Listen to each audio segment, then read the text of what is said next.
Okay. We have 6 people, or we have 5 people. I suppose I'll include myself. So we have 6 people, who can do a recap. So I'm gonna go ahead and roll. I'll be one. Actually, no. Let's do it. Let's do it in order of alphabetical on the Discord. Okay. So Anker's or Josh would be first, Andrew second, me third, Derrick fourth, Jacob Dude, I'm fifth, going from A to Alex Z, sixth. bro. I'm skipping all the letters. I'm That going was from actually a Anker Jack to die Z. in the box. 4, Gosh. Derrick. What happened last time, Oh, Derrick? Easy dodge.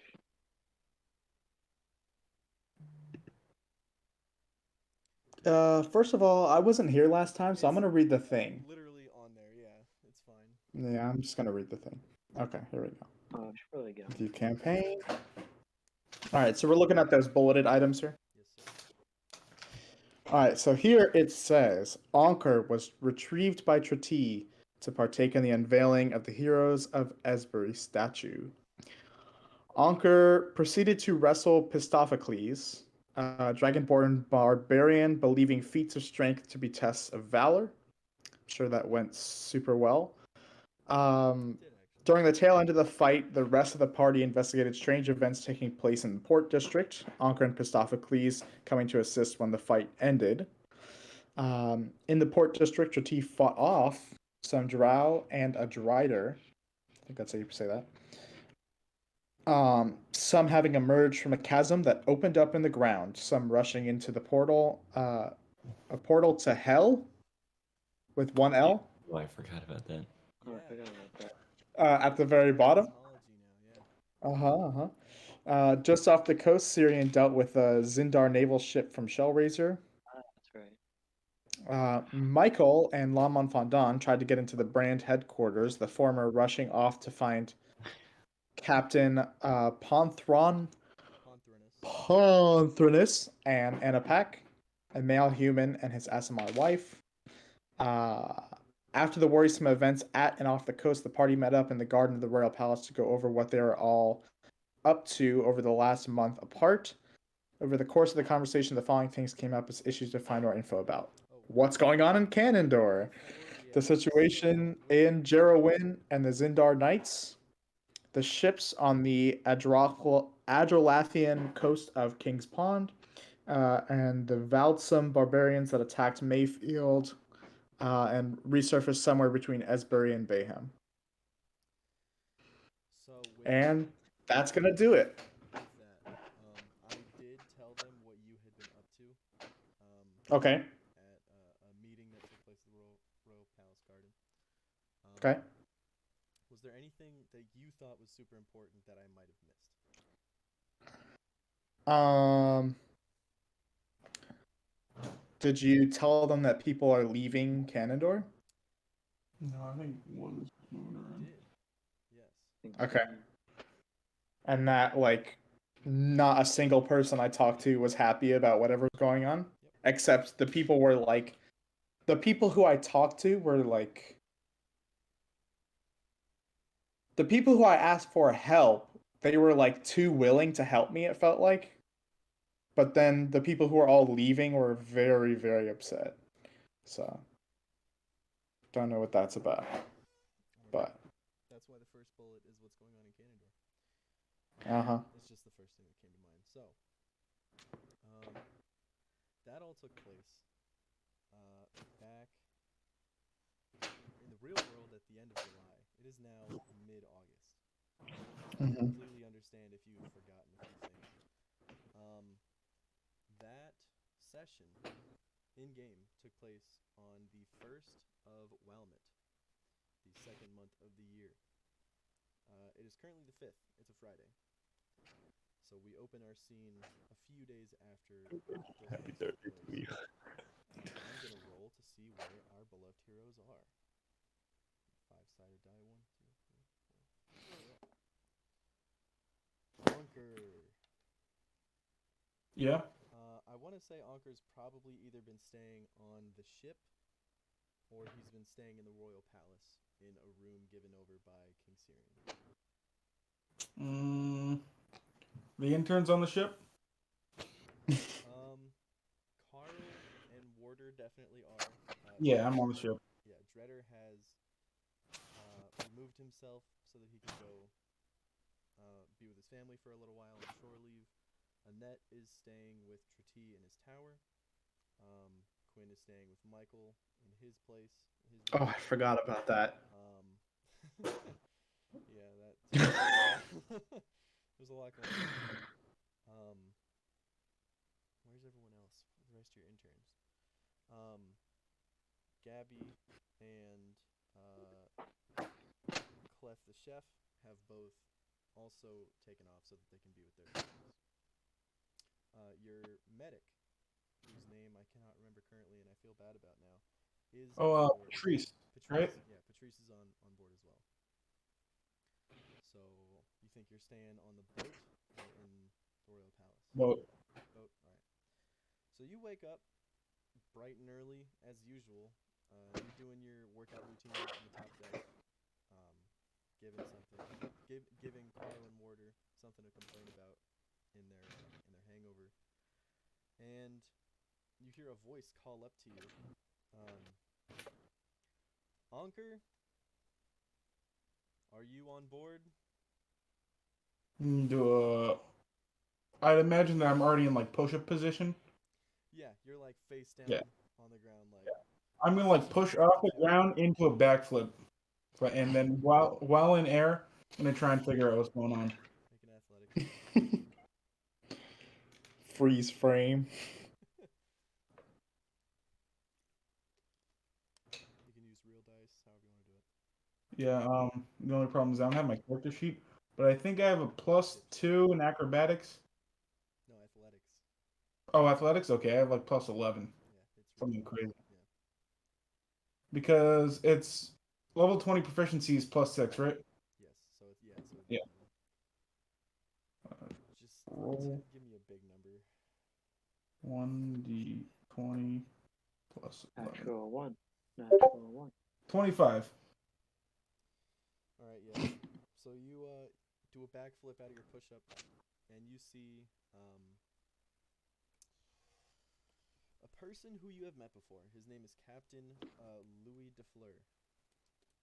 And he's got his arms crossed, kind of just looking up at you from the dock there. Clearly, like, seeking a moment to speak with you. Can I help you, Captain? Yeah, I just had a few questions I wanted to run by you. Shoot away. All right. Sorry, I need to find so much shit in this binder. Immediately, right off the cuff. Do you intend to have your dinosaur within city walls regularly? Like, is that going to be a normal occurrence? Captain, I can't predict when or where I'll be ever, really. So, it's really hard to say.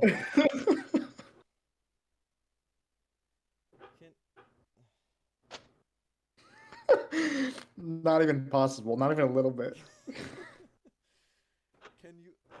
Can you at least give me your word that it won't damage anything, and if it does, I can. Yeah, Cyrian will pay for it. Expect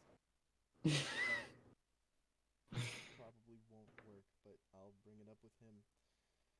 Trust me, me and the king go way back. I'm aware, sadly. I had one more question that I really, really hate to ask. Truly and honestly, I hate to ask this. Would you happen to know anyone in town or otherwise who may be interested in joining the guard force? Oof.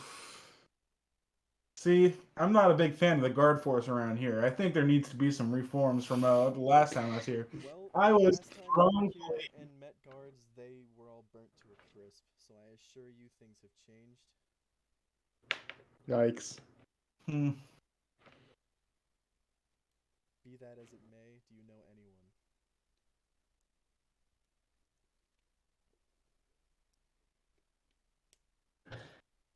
That'd be funny. I mean, They're the interns aboard the ship, but I believe that they are already employed by Acquisitions Incorporated.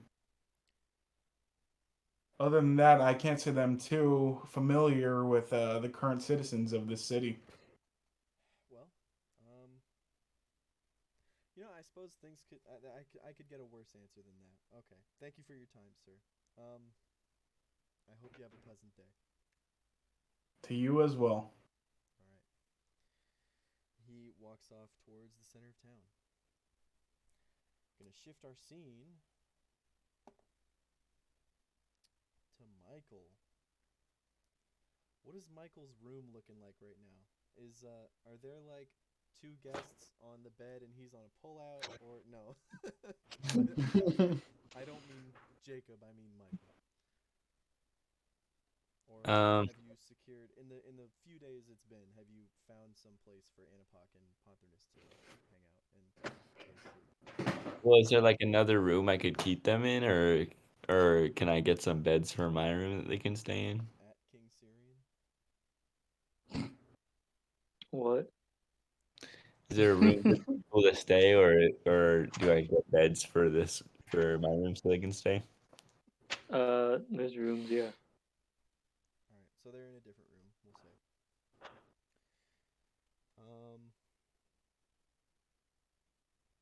Yeah, you wake up very comfortably in the very early dawn.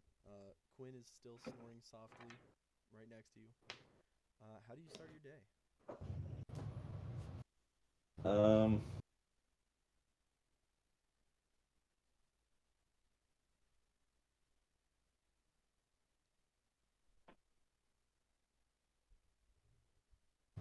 don't know. I'm just gonna go walk around, I guess. All right. I think Mike is picking up that. You walk around. You run into some people. You first run into.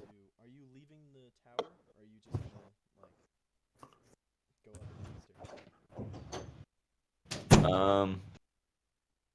I'll just walk throughout like the castle or whatever. The whole complex. Yeah. All right. Then you run into Edouard, or no, excuse me, not Edouard. You run into Blanche and Leclet. Blanche asking, who offer? Hold on, I gotta get the accent. Who are these people again?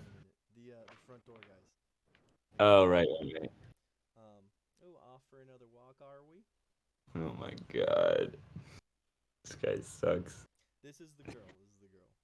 Oh yeah. What? It was? Well, there's a guy as well who's more of a ball buster, but Yes, I'm going for another walk. Maclet, the guy, says, enjoy, and like waves his fingers at you. Okay. You guys walk around the very nicely appointed royal palace. That's how you start your morning. Tretij, Yes. are you staying in your tower? Yeah.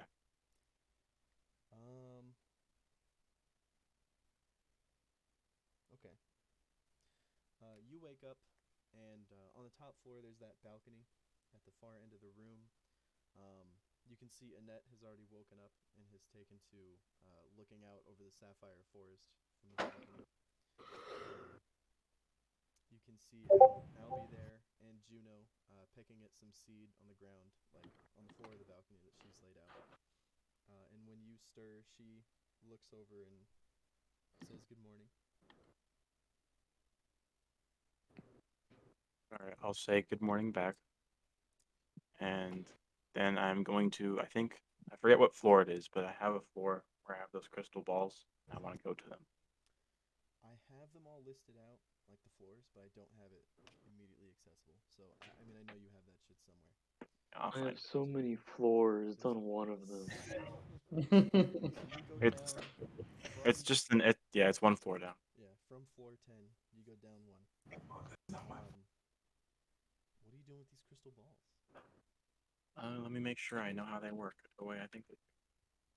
I want to say you can cast scrying, but I could be wrong.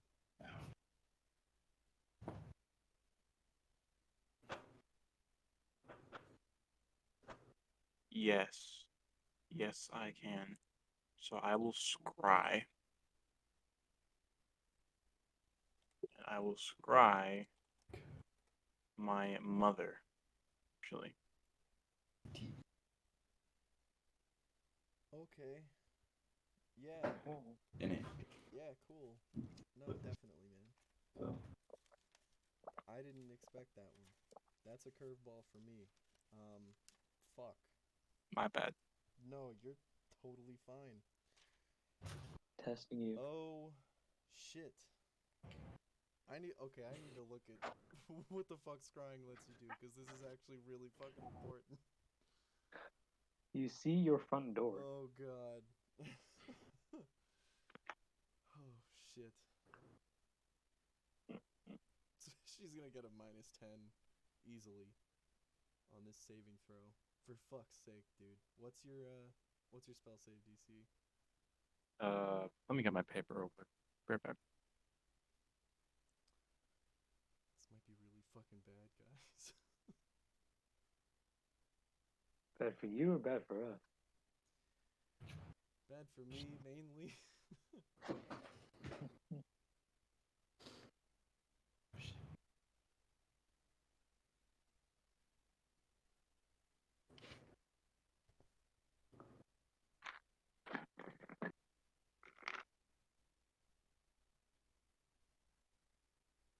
Spell save is 21. She got an 8. So it doesn't save. No. So you can see your mother standing in a room. Let me give you the dimension. Well, you can see within 10 feet of her, it appears to be a torchlit room with stone floors and stone walls.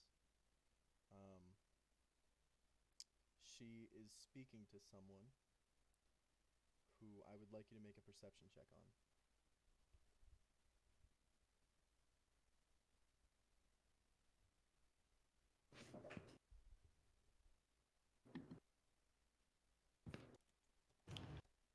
Perception.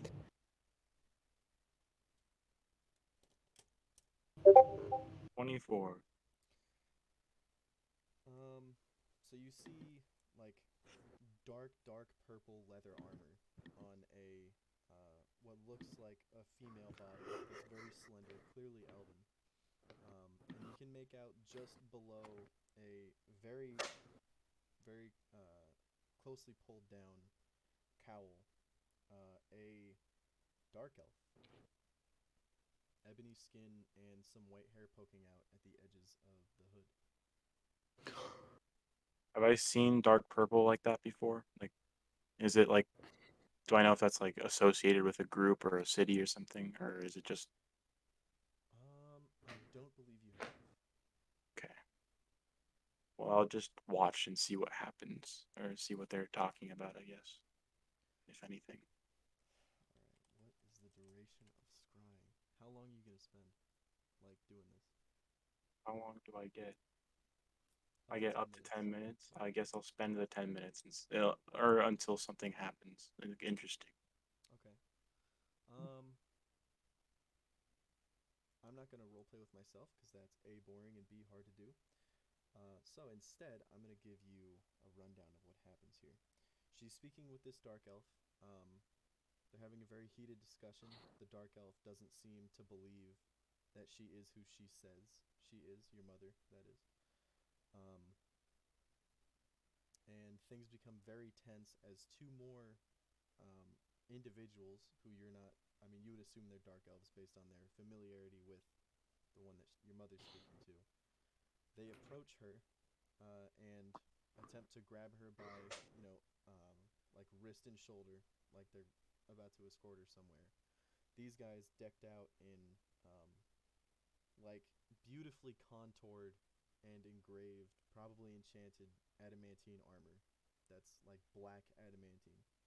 Yeah. She protests for a while, and after a very lengthy back and forth, actually, what languages do you speak? I speak Common, Elvish, Draconic, and Infernal. They're speaking a language you are not familiar with. Shit. So you get that vibe. You understand what's happening here, right? There seems to be some sort of a consensus. Like the drow woman is clearly not happy that they've reached a point in the conversation. Your mother seems satisfied, and then she's still escorted by those other drow, as though she's being taken prisoner. Perhaps you're not 100% certain, but your mother does seem more or less pleased with herself. Okay. I will stop scrying there then. Okay, so first 10 minutes you wake up, you see your mom fucking around with some drow. What do you do after that? Well, you said it's how many days has it been since that meeting? It has been, since the meeting. Oh, since you guys talked in the palace? It's been 4 days. Yeah. That was on Monday, And today's Friday. in that conversation, did we end up saying that we were gonna like do anything? Did we reach a decision as to what we were gonna do? I'm I don't pretty remember. sure the decision made was, wow, there's a lot of shit to worry about. How are we going to do all this? Yeah, it was literally just what are we gonna do? Like, and I've thought so much over like the past month of like what I want to do. I have no fucking clue. Okay.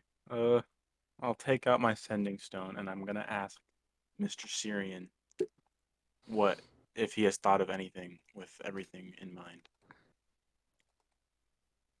as to Yeah. how to move forward. That's I guess. That's the perfect. You gave me a fucking transition. Cyrian. You wake up in a plush feather bed with warm blankets all over you, in literally a kingly bedroom. As you wake up, the door creaks open very slowly, and some attendants bring in breakfast in bed for you.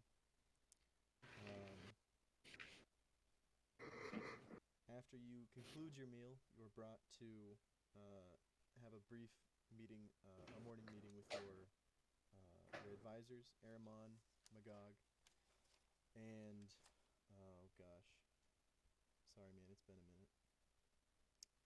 Navara Isabellis. In that study, there is an agenda to get to.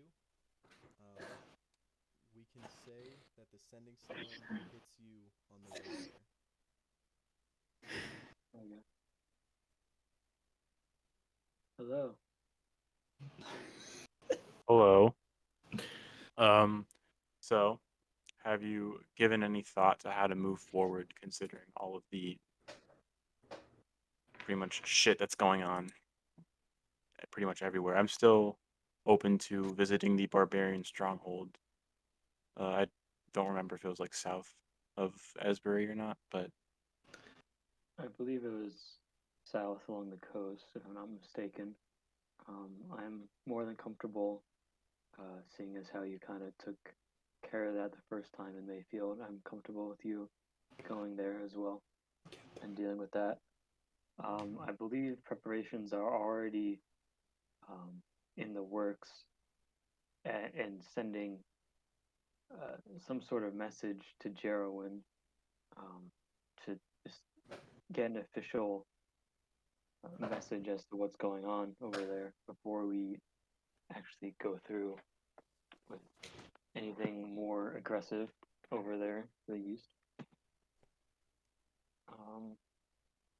There's also south of Canador. That's another official thing I have to deal with. And then in the north, so literally on all sides of us. I from a perspective of a leader of a whole, whatever the fuck these are called, nations, regions. I can't willingly proceed and enact some sort of action without first official contact with the other regions. So as of right now, I'm waiting on responses. okay, well I will today head over to that barbarian camp and I'll update you on what I see and what actions I may take. That sounds good. As close as that is to Esbury, I believe that is well within our purview. All right, sounds good. All right. So, Tretij, you begin to make preparations for a journey. Meanwhile, back in the tower, Ahnkor runs you through some things. I don't think this dude had an accent. I'm 99% sure he didn't have an accent. So I'm going to continue as if he didn't. Remember, though, Black Dragonborn, though he is historically a very sophisticated dude. He's not like an archaic Black Dragonborn, like tribal guy. First item on the agenda, you still need to draft a response to King Stogden. He did send us that letter quite a little while ago that seemed somewhat concerning. Is that the guy in the north? King of Agelath, yes. Oh, okay. How did I do that? Nope. Oh, you wanted me to actually write that shit Yeah, out, write didn't the you? fucking letter. And we can make that a write-up for Cyrian. We can make that a what? A write-up. Okay. Yeah, because I was going to send him a letter about the brand. Here it is. I have his letter right here. Wait, what was his name? King Stogden Heafstog, I think. Yeah, Hefstag. Hefstag. Okay, yeah, just making sure. Yeah, I'll do that.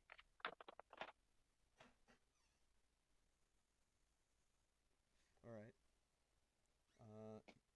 I did want to update you on these shops that have been given permits and those that have been denied. The first, Dane's Deli, in the middle ring, has been approved. It's just a quaint little deli. I think it'll turn out pretty nice for morale throughout the city. Tomes and Tellers, I wouldn't necessarily call it a real magic shop. To me, it seemed as though the woman who ran it was some sort of commercial psychic. But she did have some decent books that she wanted to be able to sell. So it's more of a bookstore with a pseudo back magic. room diviner section, yeah. Mm. The Church of Gyno Harris has been approved in the outer ring. Can you spell that for me, Armand? He kind of like tilts his head, crinkles his brow a little bit, but proceeds. It's early in the morning. I'm sorry.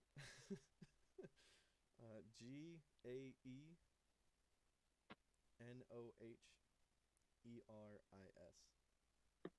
Thank you. Not a problem, my lord. Artificer's Warehouse in the outer ring was unfortunately denied. Oh, really? Why is that? Well, a supply shop for artificers didn't really seem like the safest thing that we could approve a building permit by Miss Bunthrift. She didn't think that would be appropriate for the type of city we were running. I see. You can take it up with her later, of course. Donna's Homes has been approved in the middle ring. It's a rather upscale tavern and inn. I understand that the woman who intends to run it is actually the descendant of a dwarf from Cannondor, one of the many refugees who have come into the city. Donna's Homes? Donna's Homes. Home. Homes. It's a tavern and inn, but upscale. Seems pretty homey as far as what she laid out for us. Wanda's Cauldron has been approved, a potion store in the outer ring. This is my personal favorite. Scoop Upon a Star is an ice cream shop operated by a very kind genie located in the middle ring. Out of all the people, Sorry. we're having trouble finding able-bodied humans for a guard force, but we can have a genie open an ice cream shop. All sorts come through the capital. I don't know what to say. Very interesting. Rest Easy Massages, a massage parlor in the outer ring, has been approved. Mom and Pop's Drinks, a locally owned small-time brewery, has been denied a permit in the outer ring. And last but not least, You deny a brewery called Mom and Pop's Drinks? I am merely your advisor. Aelin Bunthorf is the person to take it up with. It was like a poison scandal? Like what? I don't know enough about it. She just seemed very He's upset. a weak. Okay. Last but not least, the Elves Esoteric has been approved in the outer ring. Something of a warlock's meeting place or church. It's a rather small building near the edge of the wall, rather near a tower or a turret, so the guards can have a nice view of it at all times. What the fuck, Noah? What Who about? is Noah and where is Mykiel right now? What the fuck is going on with my Fight Club? Oh, I have no idea what you're talking about, so yeah, I this have is no even idea better. what you're talking about either. All right. Well, I'm gonna have to. I just want to talk Okay. with them Of course. and see what their choices, their decisions based off of what choices. But overall, I think this is good. Excellent. Lots of new stores, I great can- for commerce, I great can for relay that to Miss Bunthorf. yes. Thank you. Next on the agenda, a message has come in from Bayhem, asking about potential action that can be taken against the Voldsum barbarians, sent by Baron Theclon himself.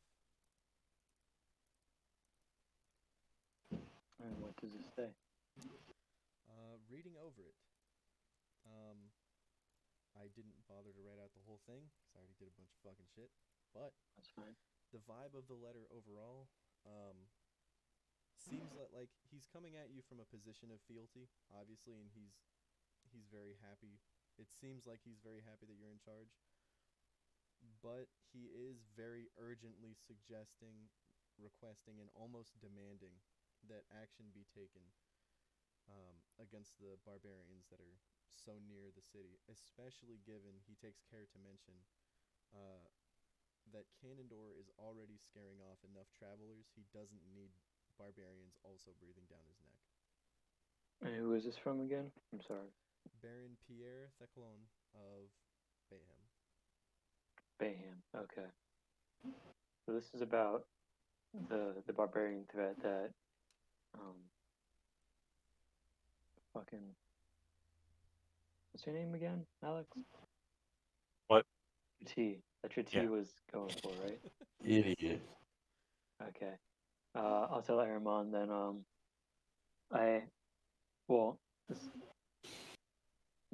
I received a sending before this meeting actually, and we have decided to go ahead with at the very least scouting about what can be done with the barbarians. A former colleague of mine is helming that, and I have the utmost faith in what he decides to do. Excellent. It will be taken care of with haste. He is, this is Noah saying, he is your court wizard. So, I mean, they know him for sure. The court wizard's on it. All right. He's fine. Court wizard on barbarians. He is making a note of that. Next on the agenda, there's 3 more things. John Caldron has reviewed the mill to the south of Canondor and the quarry near Wywitch, and has decided those to be the best options for sourcing raw materials. All told, the city would need to devote 3 economy points to get everything needed to finish renovations around town, plus another 1 economy point for the construction crews themselves. So that totals 4. Um, in that shared folder in Google Docs, I did make a document for figuring out where we're apportioning everything. Along with that, the monthly budget is 6 economy points. So if you want to take care of all the renovations and stuff, we can just devote 4 out of 6 and be done with it after a full month. Okay, here. Oh, you got it. Okay, thank you. Okay, I figured it would be helpful. I see the spreadsheet of the names. Okay, so kingdom management.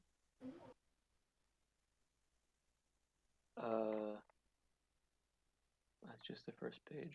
Oh wait. If anyone else is bored, Oh, know that this is literally what our one-on-one sessions were like. So, No, I know. No, Josh is making his character. I'm chilling. gotcha. Literally, you're Okay. muted, but I figured, yeah. wait, I'm just I don't stretching. see like the economy I'm points just chilling. page, but I have it here anyway. Right. So we need 3, and then 3 for the city and 3 for the 4 raw for the kingdom. materials, 1 for the construction crew, and those 4 total will take care of the renovations. That's a city thing, right? Yeah, that's a city thing.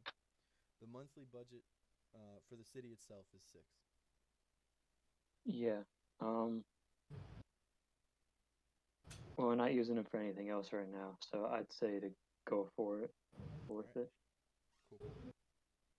So that's I'm just gonna write that as material collection.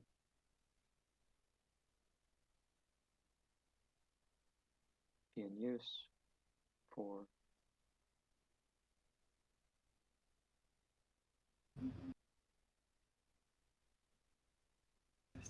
Excellent. Last thing, if you're ready for it. yeah. Alright, last thing on the agenda.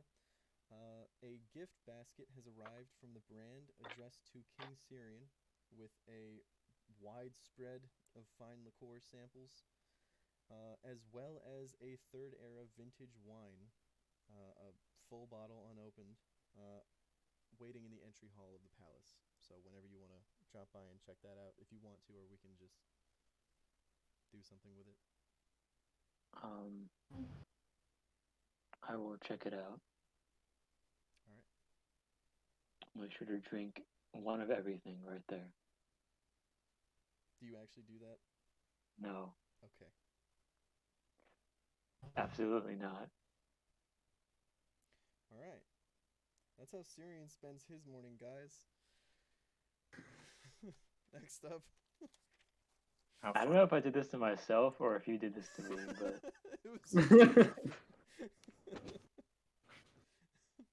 I would apologize, but I think we're both having enough fun. yeah, I'm having fun. Yeah. Last but not least, Lonmonfondon. How's it going, dude? I tried to figure it out, and literally I couldn't even guess where you would be staying or what you would be doing as a morning routine. So where are you and what are you doing, man?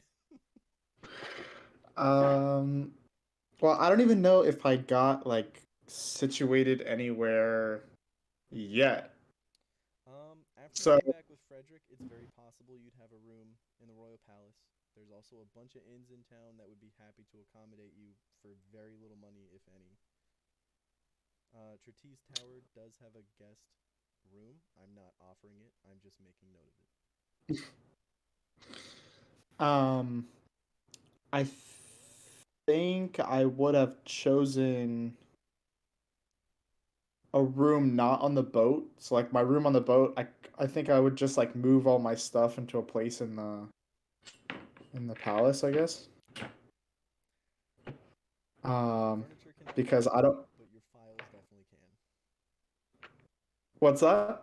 Furniture can't be moved off of Shellraiser, but your files Uh-huh. and everything that you had in there, all your detective shit, definitely can. Okay, good. So yeah, I just like bring all that stuff in there, and then I suppose I get distracted really easily. So I guess when I wake up, I didn't like whatever I do. I never fall asleep like in my bed. I'm always working on something, so I'm like sitting in my chair or like laying on the floor or like doing whatever.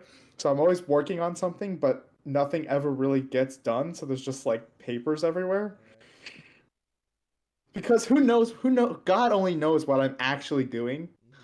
Mm-hmm. I'm But gonna when Lonmonfondon moves his stuff into the palace, I'm gonna remembering what happened on this ship, I'm gonna ask him not to bust down any walls. If more space is needed, I will find more space somewhere. and I think a room in a palace is like big enough for what my purposes. Yeah, it's like a master bedroom But anywhere else. yeah, I would say that I'm staying there. So I'm gonna say I wake up in my chair at my desk. Okay. So you, yeah, Uh, wake up rather startled that it's already morning. It feels like you were just poring over paperwork that mhm. entails who knows what. Um, and then I'm gonna quickly jot down my dream on a piece of paper. I'm so glad you mentioned dreams because we never got to it. Your dream. What do you dream? I see you, Jacob. uh, Um, I dream that it's a pretty good dream. I can tell you that. me Yeah, or it's pleasant. Yeah, yeah, yeah. No, okay, dream. I was about to say. Dream on Fun Done. So I'm floating through like space, but I have my hat, so I'm like holding my hat down even though it's wind, and I'm like floating through space, and then I imagine this another little version of my hat, but it has legs, and it's like floating along with me, and that's all I remember about my dream. Awesome. Excellent. I So it's just a little version of my detective's hat, like floating around with me. pleasant. Truly pleasant. So you And come so back. I scribble that down really quickly, and then I take the piece of paper, I like snap it straight, and then I go to a random file cabinet, like just a completely random file cabinet, open it up, slot the dream in, and then close it, and then give a tap to the filing cabinet. All right. Where do you go from there? Back Um, to the royal palace. yeah, I'm gonna get my coat and my hat and make sure I'm, like ready to go. I imagine I have some sort of mirror in this room, Full but body mirror. okay. So I imagine I have some sort of mirror in this room, and then I acknowledge that the mirror is there, but then I don't look at it for like more than half a second, and I walk out. Just to make sure you can see that you exist, and you walk Yeah, out into the hallway. yeah. So Roll a d20 for me. roll a d20. Where's my d20? There it is. 16. You rolled the same number. Um, you run into Mykiel in the hallway, coming back from Oh, town. nice. Hey, Mikey. Hey, Lonmonfondon, what's up, buddy? Well, uh, grind never stops. What can I say? Of course. What are you Yeah. grinding for?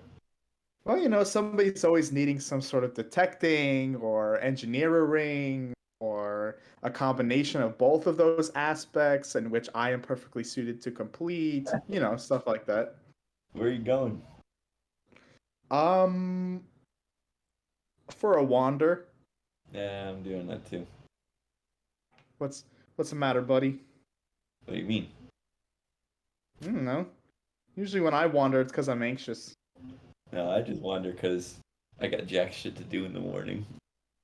Oh. Let's see. Have you eaten breakfast yet? I don't think so. I mean, I I'm gonna guess go grab. I'm how gonna go early, grab. how early into this is my how early into my walk is this? No.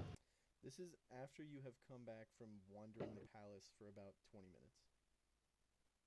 minutes. Okay. So then yeah, I would probably be on my way to go get breakfast or something. Alright. Let's go get breakfast, and then while we're on the way there, how far is it? There's definitely a very nice kitchen and eating area within the palace. So maybe a 10-minute walk. Maybe. Okay. Just natural So- rows of corridors. Doesn't Clef work there? So on our walk, Does but right now he's on leave. so on our walk, we're just gonna be walking along, chit chatting, whatever. I'm gonna have like a mental explosion. What I mean by this, Oh You can no. decide to explode. I'm gonna gasp like super loudly, and then like clamor on my coat for a notepad of some sort. Um, and I'm gonna tell Mykiel, like, Mykiel. What? I almost forgot. It almost slipped my mind. Forgot what? When I was looking for Frederick, when I was looking for Frederick in Canador, when I got there, somebody told me his address. So I went to his address, and hanging out outside were these drow. A lady and some other fellas, and they took me underground. I think I was underground, and that's where I found Frederick fighting that big bad guy. And I just so happened to only mention that now because I completely forgot about it. Thought you should know. Okay. So Don't metagame, motherfucker. I don't really remember that interaction. I don't remember that whole thing much either. Oh. Exactly, because I didn't remember. Oh, so is this my character first learning about this? Yes. Oh. This was during a one-on-one. Yeah. So you had told us about this and okay. I left out that small detail. Yeah. Frederick was fighting what? Uh, Roll he was- check to see if you remember Me? what Tretij told you it was. Yeah. When you explained. Okay. Oh shit. uh, 7.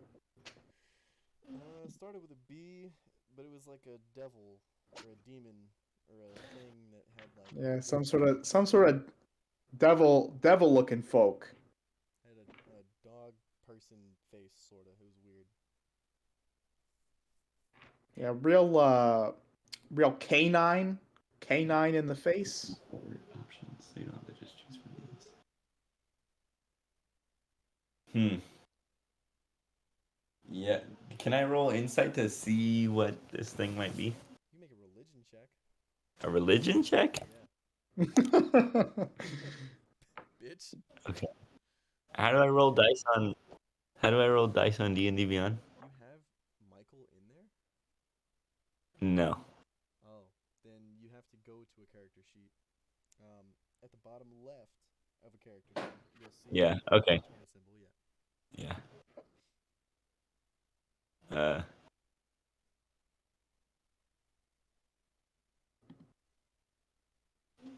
Religion, you said? Yep.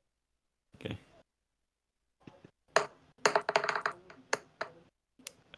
20? You think he's describing a Baelor, which is an extremely powerful fiend that like might as well be one of the minor rulers of the abyss. Whatever. Well, we'll call it Tell for now. Based on cosmology, Mykiel would know. Yeah. Oh, and you know what? Now that I'm thinking of it, I told them about what happened with the thing, the talisman. Uh-huh. Yeah. Didn't really explain anything about the fight necessarily. Okay. Hang on, let me pause for a second. Yes, and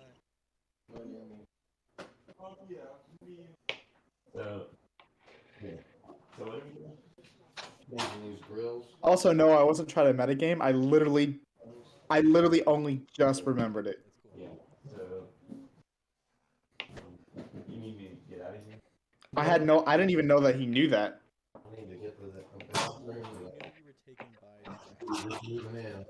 I explained Okay. that. I explained that you found the talisman of Old Medieval, that you, one way or another, allowed it to get into the hands of a fiend. Tretij teleported you out of there after your investigation. I did mention that you were helped by the dark fog, that you went into what was called there, oh god, I forget what it was called. That like The fallen shelf. fallen shelf, yeah, the sinkhole, fallen shelf. That you went in there, you found him in, or you were gonna go in there. You talked to some people in the area. Oh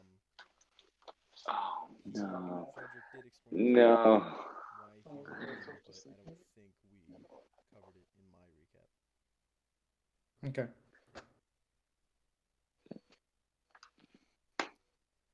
Is there anything else that you wanted to mention Sucks. to Mykiel? Here.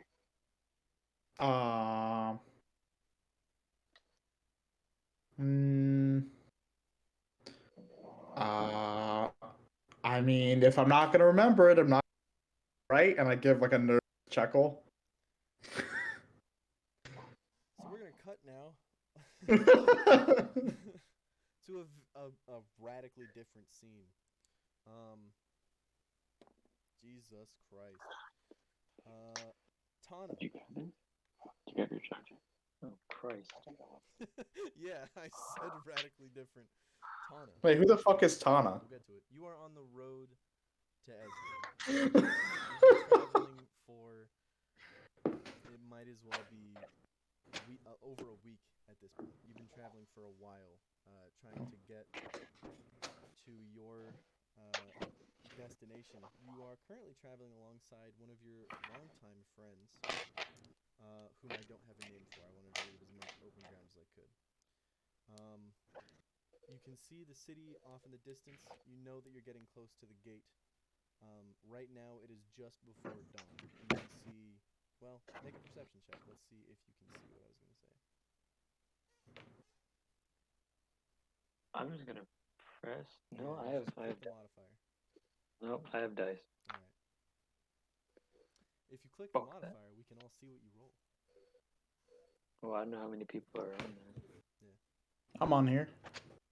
I Okay. haven't finished making my character yet. Perception. Lit. Perception. You'll still see it, I think. What? Where? It's like he's. Oh yeah, Noah. So I said I want to do that sub race. How do I how does that work? 15. That's a good question. Shit. Let me see. Because it's not going to be something for free on there, I guarantee it.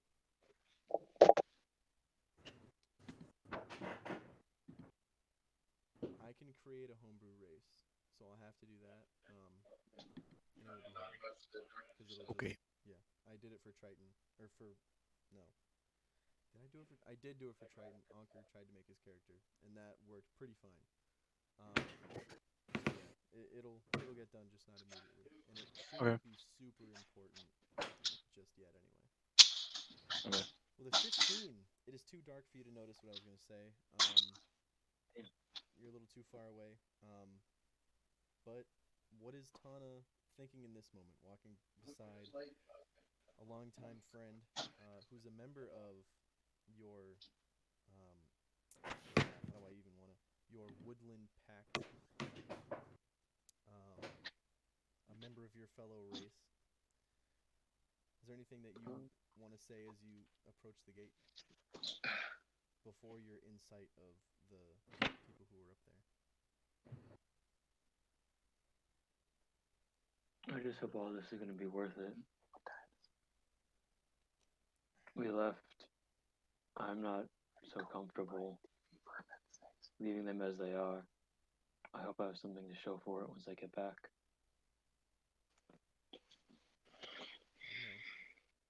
Mm-hmm.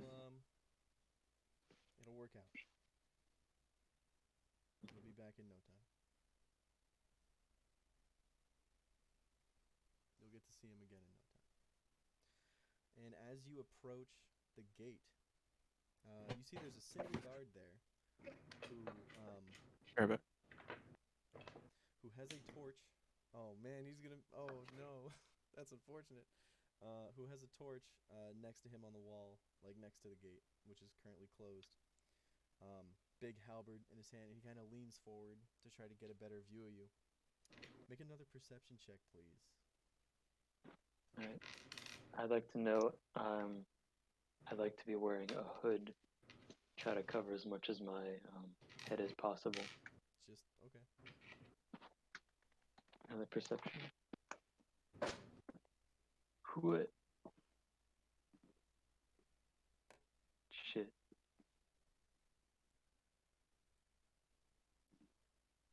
That's sick. I'd like you to make a stealth check.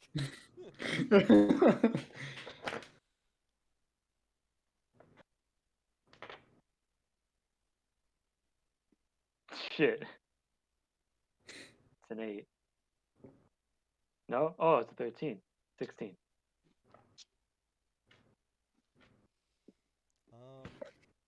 Okay.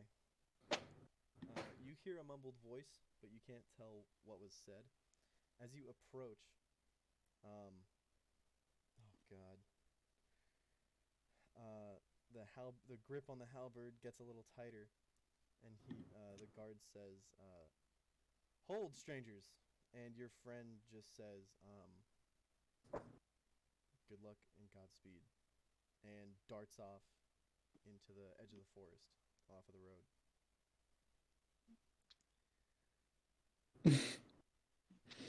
Could have done that a little less,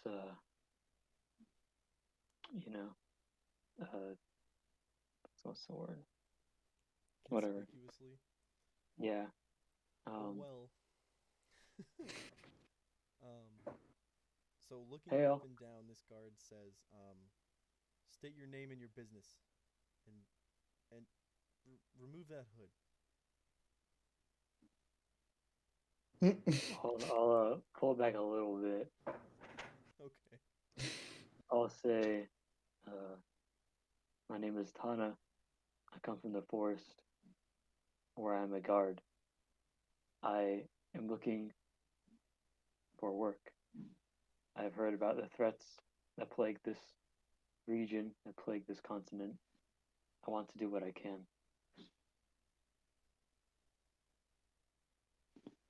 Make a persuasion check, with advantage. Actually, no, fuck that. Because I think that there's two things at play here, and we're gonna have to make it equal each other. So just roll normal.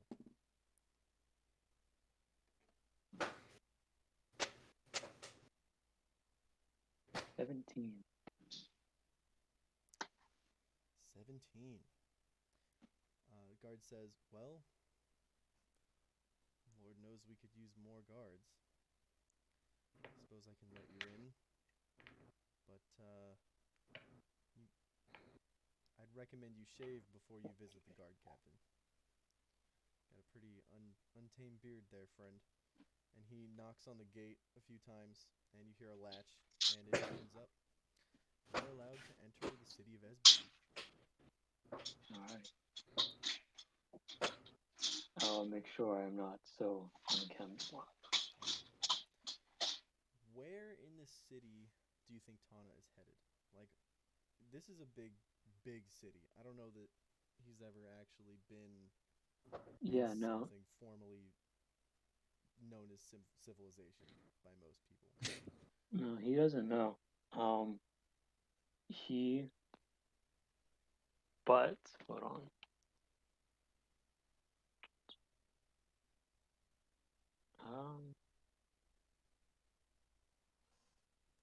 How am I able to see background stuff on my character sheet?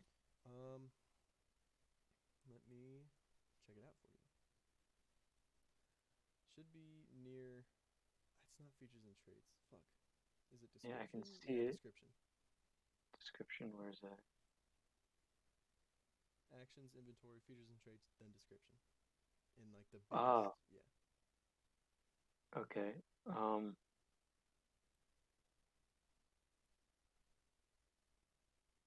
Alright, it still doesn't show up there. I'll have to edit that. If you click City Watch, you'll be able to read the whole thing. Oh, okay. Yeah. It's weird. Wait. Doesn't work.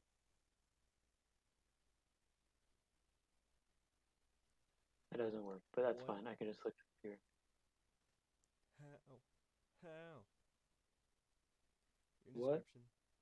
Click on the words City Watch, and then on the right, like as a sidebar, you should be able to see Oh, City Watch. fuck. Doesn't even change. Okay, I see it now. Okay. So he doesn't know. Tahna doesn't know. He's never been in a town like this, Yeah. especially a giant capital city. Mm-hmm. But he does know generally what a guard force looks like, what a watch looks like. And so using his city watch background, he wants to try to find the any sort of outpost of a guard, may that be the palace or Or barracks any or sort of something else. headquarters for the guard. Absolutely. Go ahead and make a perception check for me.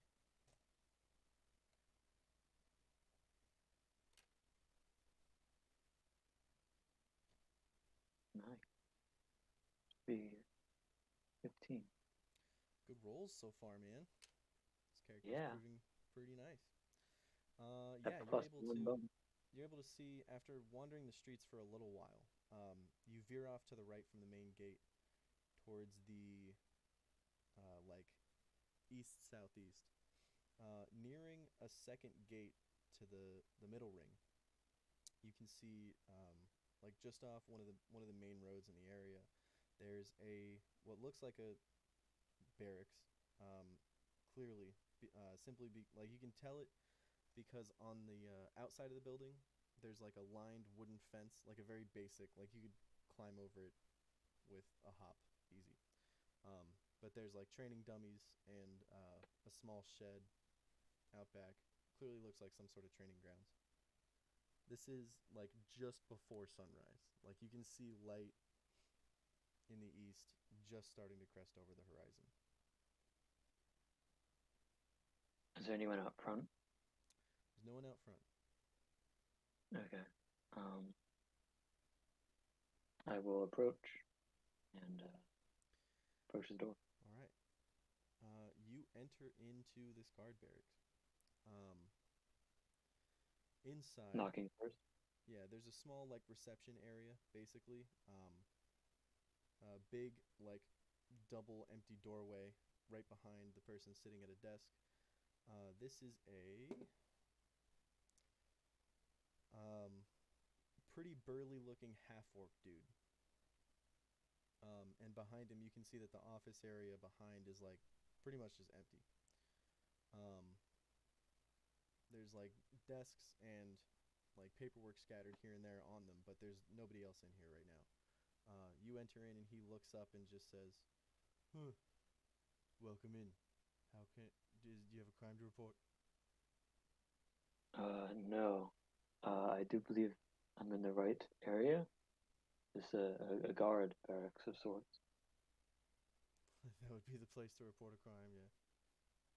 Okay. No crime to report. I am interested in being a part of this city's guard.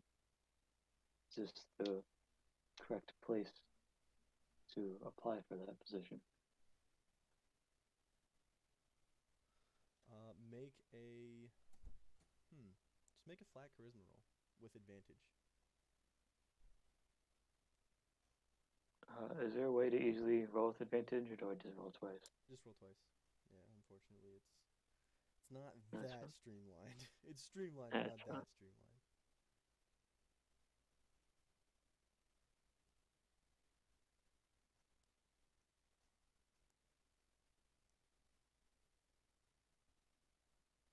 I think it's the same roll.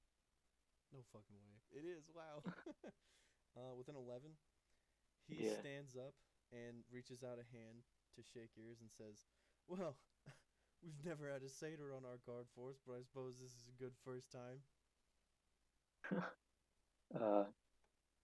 I'll reach out my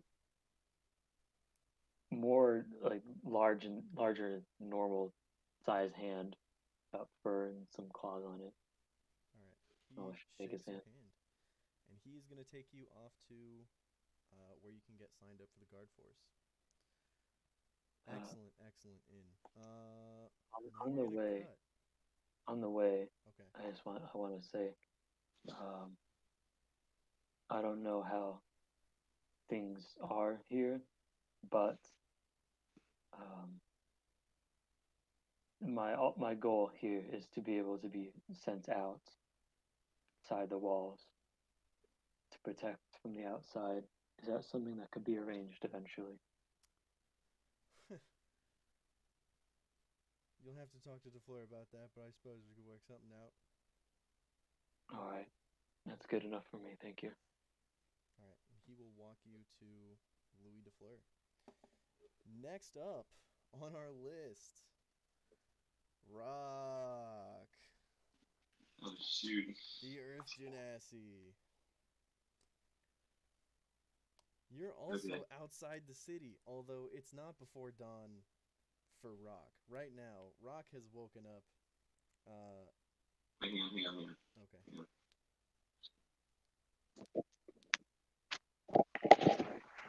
Okay, still.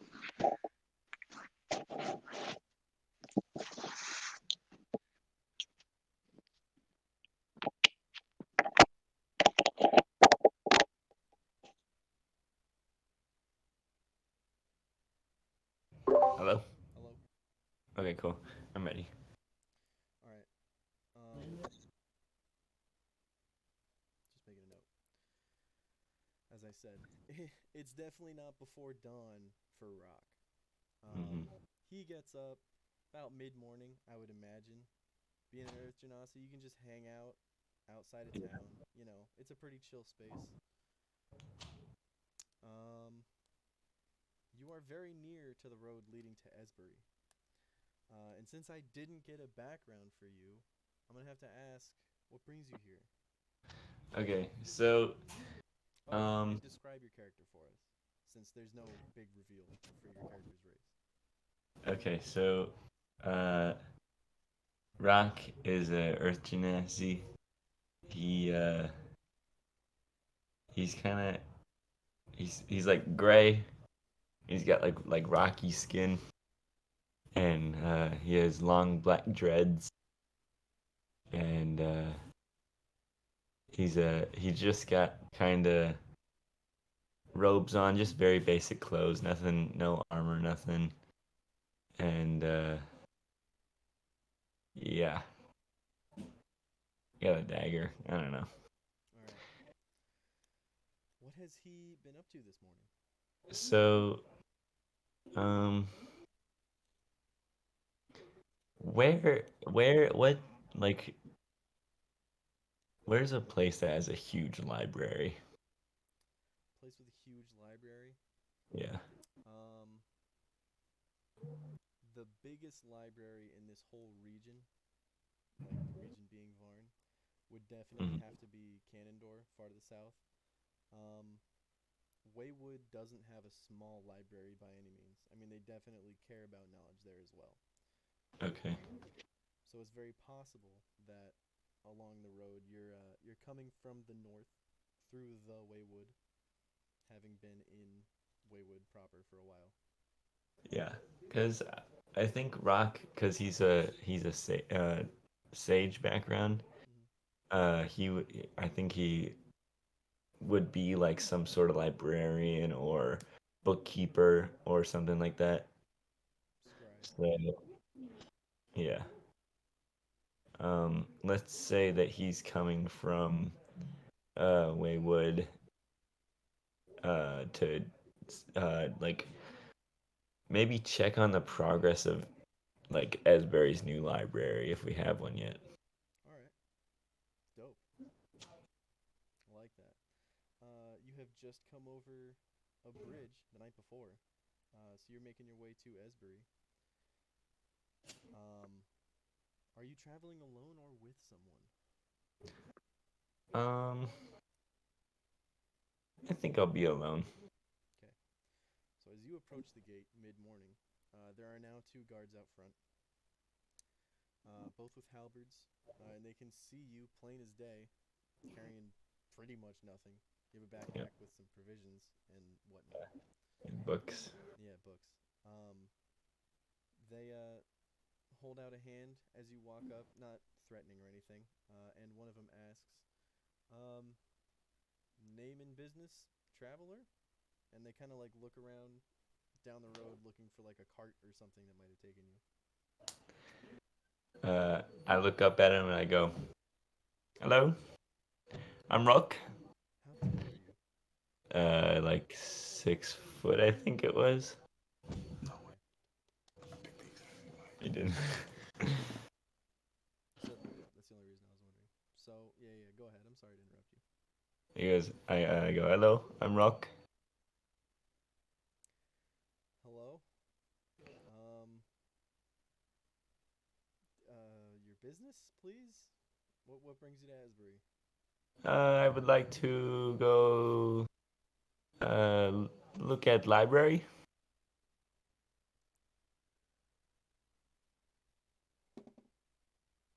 The other guard kind of like stifles a chuckle, and the first guard says, "Well, we don't have a library yet, but you're welcome to check out a bookstore." And he just bangs on the gate with his elbow, and you are allowed passage into the city. Thank you. Big smiles and blood red cheeks as they're trying not to laugh when you walk in. Why are they laughing at me? What do you think they're laughing? It's not the accent. I can tell you, I like the accent. Yeah. But I think any guard who hears "I'm here to check out library." Check out library. So yeah, you're allowed passage in. I don't know anything about Roque, other than his background being sage. So, what's the plan? I'm still trying to like work out his backstory. I have to look at my bonds and flaws and everything because I forget what they were, and I had a backstory kind of like planned out from that. Gotcha. But for now, I'm just gonna walk. You're just gonna walk through town? Yep. Make a perception check. I gotta get D&D Beyond on my phone.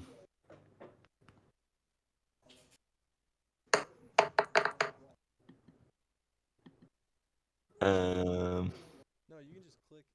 Yeah, you can just Oh wait, click oh this. yeah. And if you click the modifier, I'll let you do it with advantage, I suppose. Nope. Take the 7. I suppose. It seemed like you're very surprised to have heard that this city was destroyed by dragons. It seems pretty nice. I mean, it's a lot Like, bigger than Waywood. The buildings are a little taller on average. It's pretty nice as you walk in. At this point, does it not look like there had been an attack? Coming in from, I need to know, are you going left or right when you enter in? I need a map. I don't remember. I need Roque to guess which way he should go because Roque does not have a map. That's true. I'll go. Hang on.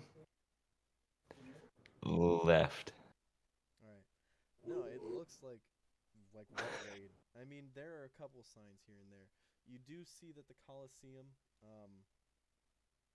it might just be old. Like there's some ruinous aspect to it at the very top, where like there seems to be old stone that's like really ground down. It might just be weathering. You can't really tell from the ground. But it Hmm. looks like a pretty nice city overall. After we'll call it about a 25-30 minute walk, you start to come towards the port district. Mid-morning, there are definitely a lot of people around. It seems like the docks are a pretty busy area. A lot of ships seem like they're taking harbor. There are a couple arriving now or have just recently arrived even. There's all sorts of people if Roque wants to interact with anybody, unless he's looking just for books. Rock's charisma isn't all that great, so I don't think he would seek interaction. All right, Like he's not afraid of it, but he wouldn't seek it. not a problem. So I'm just walking. Do I see any stores look like they might sell books? Make another perception check. I'll give you a second chance to not get a 6. Okay. 11. That's a lot better than 6. Yep. God, let me roll. Cyrian. Give me a number between 1 and 50. 37. Is he good? You don't find a building that you can identify as a bookstore. You think it might be unlikely in the town to find something like that. Watching Sorry, the Jakey. flow of goods coming off of ships and out of the warehouses that they're subsequently being stored in, it seems like a lot of energy is being put into the middle ring of the city, through one of the 2 gates in the port district nearby.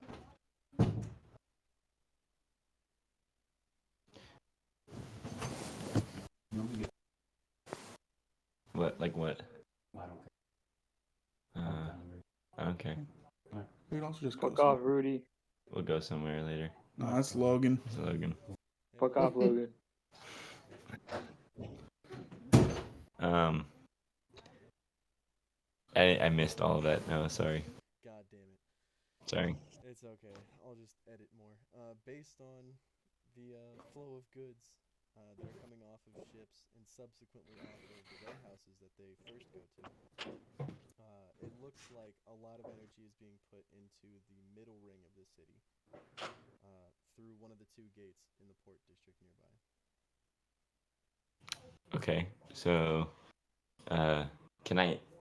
Does it look like I can access that? Guards seem to be waving everybody through. There doesn't look like there's a cost to entry, so it seems like odds are you could get in, yeah. Okay. I'll try and go in. Cool. You enter the middle ring.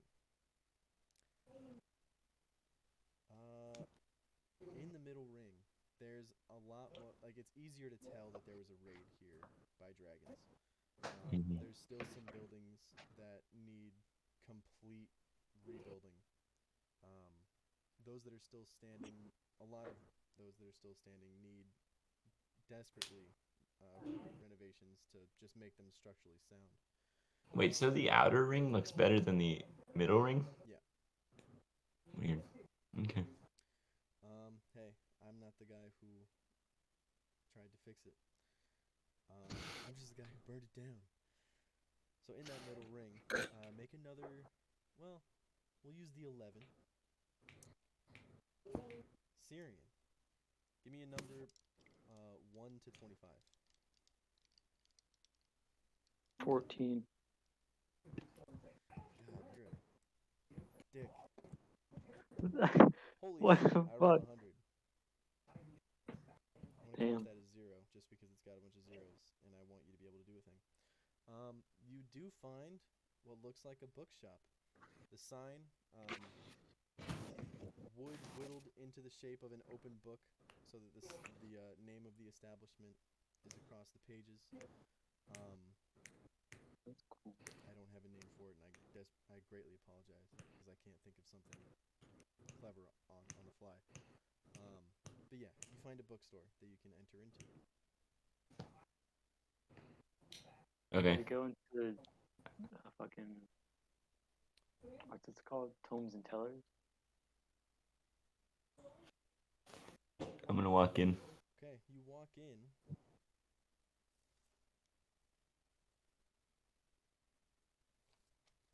And there is like a 25-foot wide, about 20-foot long room that you enter in, like right in the middle of the front wall. There are shelves arranged almost in a sort of maze so that it's impossible to skip any row of books if you so tried. Mhm. And you can see 6 feet tall, you can kind of like tiptoe up to peer over the shelves, especially considering the height, because there's a dwarf at the far counter at the back. Okay. I'm just gonna look. I'm not gonna talk to the. I'm not gonna interact or anything. I'm just gonna start looking. All right, make a perception check. Stare at your books. We can call it an intimidation. Jesus Christ, an intelligent roll if you'd rather. Yeah, you'd rather. I would rather. So just roll flat intelligence. Fuck Bro, you're me, getting dude. shit I on. just get shit on by D&D Beyond. Even when you roll online, you still roll like shit. It's a 5 regardless. It doesn't matter what dice you're using, what Nope. skill it is. All right. Nope.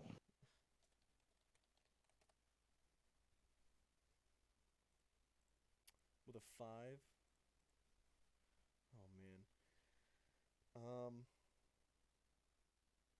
Yeah, this is perfect. You find a few books. One of them,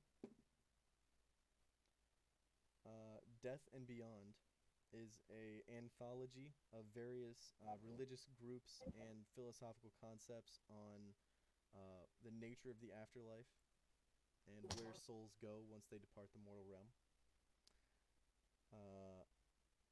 You find another book called Bend the Knee, which is it's useless to you, but it might be useful to someone who's just beginning their monk training. It's like a basic martial arts guide it's like a children's picture book for martial arts, essentially. And you also find, God, where'd it go? Dwarven Ales, a cautionary tale, a dwarven cookbook exclusively with ale recipes.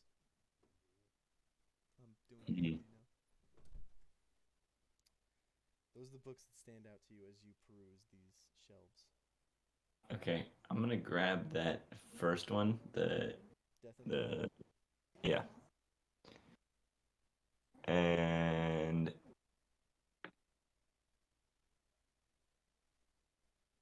Do you steal it?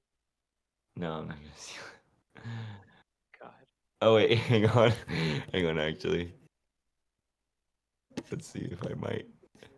You gonna roll dice to determine this? No. Oh, okay. Oh, you're looking at your flaws and character traits? Yeah. Perfect.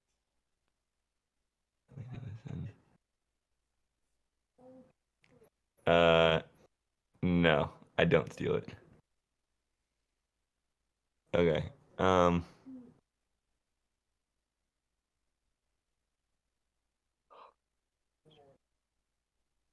Okay. So I'm just gonna ask. Wait, I'm gonna ask the.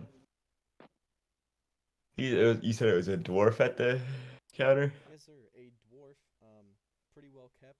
He's got like double braided beard with a neatly combed center. He's reading a book himself with half-moon spectacles, like at the very edge of his big, like bubbly nose. Okay. I'm gonna ask him how much for the book. looks up through the half moon spectacles and holds a hand out to grab the book. Checks the title, pulls out like a fat, like dictionary looking thing and starts flipping through for that name in his catalog. Let's call it.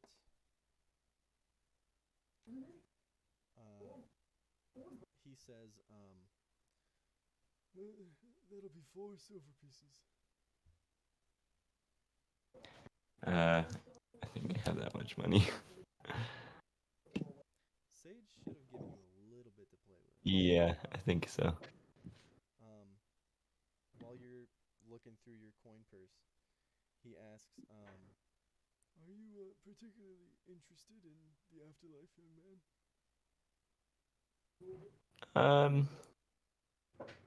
Not really. Just always wanting to learn more. This is a great book for that. So it's just, so I give him 2. No, I just give him 1. Yeah. How much was it again? 4 silver pieces.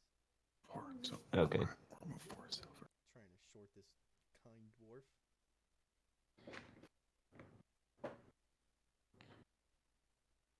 Do anything. So should I just? Maybe Wait, hang on. give him a gold and then ask for So change. hang on. I do plus Add- 10 silver, minus 1 gold. Or you can just do No, go to the silver. 6 silver. Go up to 4. Move. And then That doesn't let you do that. That's unfortunate. there you Okay, I paid him. Okay. He takes 4 silver, gives you a smile and a slow, soft nod, and says, "You're welcome back anytime. There's plenty to learn." I like your old guy voice now. Tell him thank you and I leave. You emerge back onto the streets of Esbury. Are any of these people like crazy looking?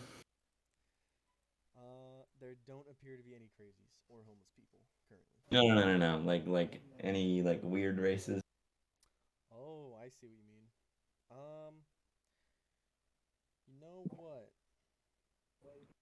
You know what? Juno, make a stealth roll. Shit.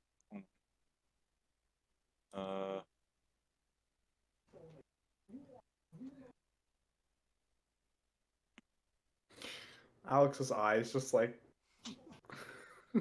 Lit up with the realization that he's got to also play D&D today. How the fuck? Okay, so do I just roll this d20 and then, like, do I add it myself? You can just click the modifier for stealth. So just click that +7, and it should roll it digitally for you. 20? Oh, shit. Natural Damn. 20 plus 7. Wow. Look at that. Jesus fucking Christ. Roque, I want you to make a perception check. I don't think that's beating that. Can you get a +7? Shit. Perception. No, I can't. But I will roll it anyways. 17. You wasted your like one good roll for this whole fucking game. No, you don't see anybody who looks particularly crazy. There's a lot of raggedy looking people though. They all seem to be in groups headed towards like different taverns or inns that have popped up. They don't look great on average, the people you run into. Okay. That's fine. I'll just keep walking through the city. All right. Next up. This is actually a really fun one.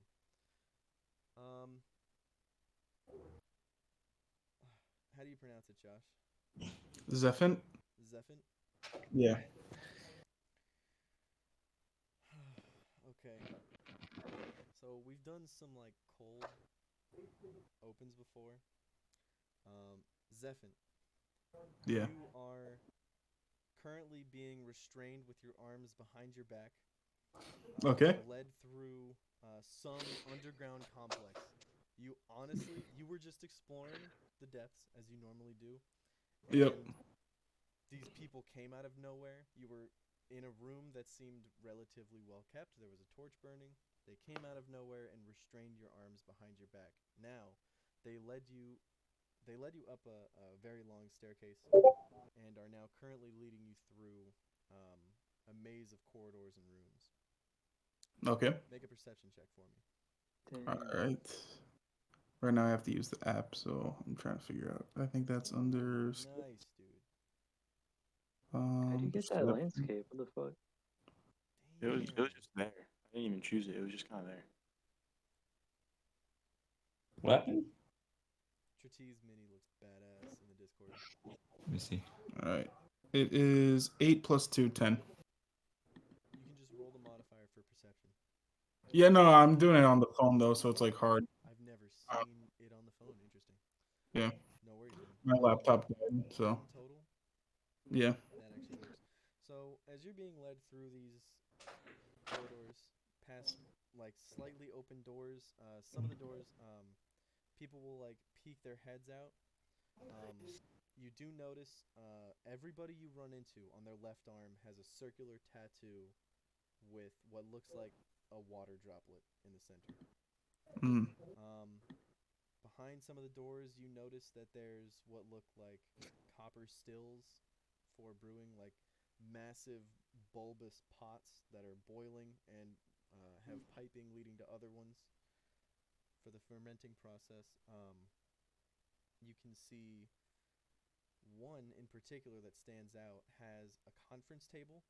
It's just like a flash. You just see a conference table, a bunch of people sitting around it, and like a Pepe Sylvia board. You know what I mean by that? Like, Not exactly. I haven't seen Always Sunny. So like, Oh yeah, yeah. Okay, yeah, I yeah, remember. yeah, yeah. The Pepe Sylvia board. Yeah, It's yeah, like that, like some yeah. whack shit Uh-huh. across like half of a wall, and you're Mhm. rushed by. You eventually come to double doors after you come through like this little lobby sort of area, and you're thrown through. You land. Make a dexterity saving throw for me, actually. All right. Again, I think I just have to roll normal. I got a 20 plus saving throw. Yeah. 25. So you are thrown down to the ground. Come up in a roll on your feet. Ever alert. Yeah. Spectre of Swords still on your belt. Awesome. Sword of Spectre. Yeah. I'm also trying to think about what happens next. What happens next is the 4 women who were flanking the door outside, which you have now come through, are Mhm. told by those who have led you, take him to the front. And the doors slam shut behind. The 4 women, 2 on either side, say, "Whoa, buddy, we just want to get you where you're going, all right?" And they start to move in to grab you. And where is that? I'm gonna try and avoid them. I need you to make 4 athletics contests. Okay.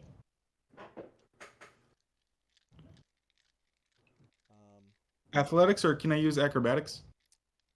Yeah, you can use acrobatics, sure. Cool. Slipping out of the way. Yeah, I don't really think that on the app you can roll a specific skill.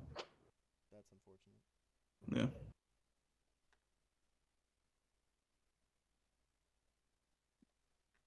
No, it's not letting me roll anything. There we go. Just roll No. real life dice 3 times. Jake, do you have There any you go. real stuff? All right. First one is a non-nat 20. Okay. What's God, going on? I don't know. Is It's it your been so screen? annoying. I think so. Maybe. The second one is 14. Okay. Next one is another non-nat 20. Okay. And then the last one is an 11. So they like reach in and try to grab you by the arms. All of them failing. You just Don't get out of Awesome. the way, no problem. They say, the guard captain will have questions for you. And you, just now, looking around, realize that you're actually in a city for the first time in quite a while. Interesting. Yeah. Off to your left, there's like a grassy mound with a big, like, ornate 5-person statue. Further down the road from there, you see this big fucking tower.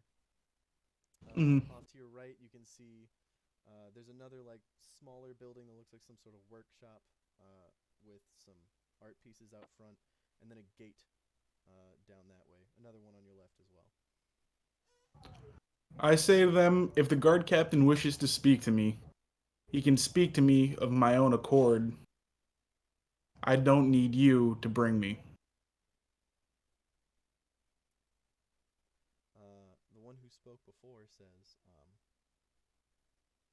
then I suggest you head that way, and points towards the tower. I start going in that direction. All right. Fun. Mykiel couldn't get in. Zephant could get in. What? The secret. Yeah, I think I was in the brand area. What the? I hate this game. Neradas. Uh-huh. So you are currently in the port district of Esbury. Okay. You've been in the city for a little over a week now. You've been looking for parts to help fix to help build the mechanism for a clock tower. You're helping one Lonmonfondon. Okay. He's working on building a clock for a tower in a temple of Laban that is currently being built in the central ring of the city.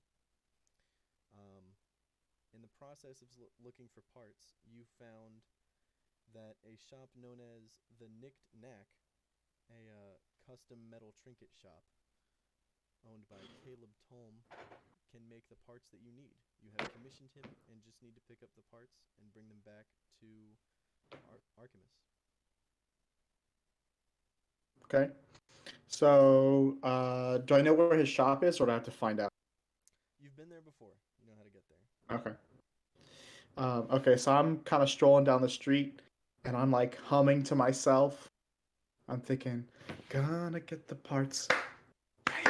And I'm like clapping and like singing and kind of like, I'm happy, you know, things are going well. I got a job, you know. Things could be going worse in Esbury. Definitely. And you know that for many others, they very much are. But for you, they're going swimmingly so far. Yeah. So I'm on my way. I'm jaunty, and I'm gonna. What do I? So I've been there before. So I'm assuming I know. You know what? I'm sorry, you cut out. Oh, I'm assuming I'll know when I've gotten there. So Yeah. I'm like. Yeah. It's just a few blocks down from the workshop that Artemis has, where you've been staying. Yeah, you get to the Knick-Knack, no problem. 10-minute walk at most. You enter in. Mr. Tolm is currently behind the counter, very sweaty. He's smiling and shaking the hand of a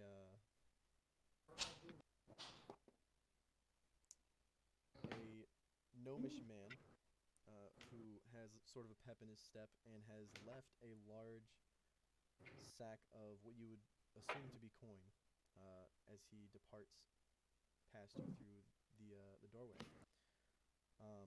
When he sees you, Mr. Tolm says, good to have you back. I have the parts you need just in the back. I'll go grab them. Thank you, Mr. Tolm. Busy morning. And he turns and goes back through the doorway. Comes back a moment later with a 2-foot wide, maybe like foot deep, 8-inch long lockbox, essentially. Puts it down, opens it up so you can see there are a slew of different sized gears. There are pieces that can be attached together for the hands of the clock. Like really specific, some springs and stuff. There's like specific tinkering equipment that you would need to build this clock. And he says, half up front, half after, like we agreed. Of course, Mr. Tome. How much was that Given, again? you've been given a sack of coin by Archimist to deliver in exchange. Okay. Okay, and I only have the one sack of coins, right? Like I'm not gonna mess this up. There's no way I can mess this up. He's given you Okay. 150 gold pieces in a separate bag from your Nice. gold pieces. Yeah. So it's Okay. a pretty easy exchange. He says, Okay. Caleb Tolm says, it's a pleasure doing business with you. If Mr. Fontaine has any more needs, just let me know. Will do, sir. Thank you very much for your business. And I pick up the He goes through a side. pick up the trunk. Yeah. Go trundling off. Make a perception check for me, please. Perception. Oh, I should do it on here, huh? Yeah, Perception. easier. Yeah. Do any math. If only I could ever find the skills. Okay, there we go. 15. Juno, make another stealth check.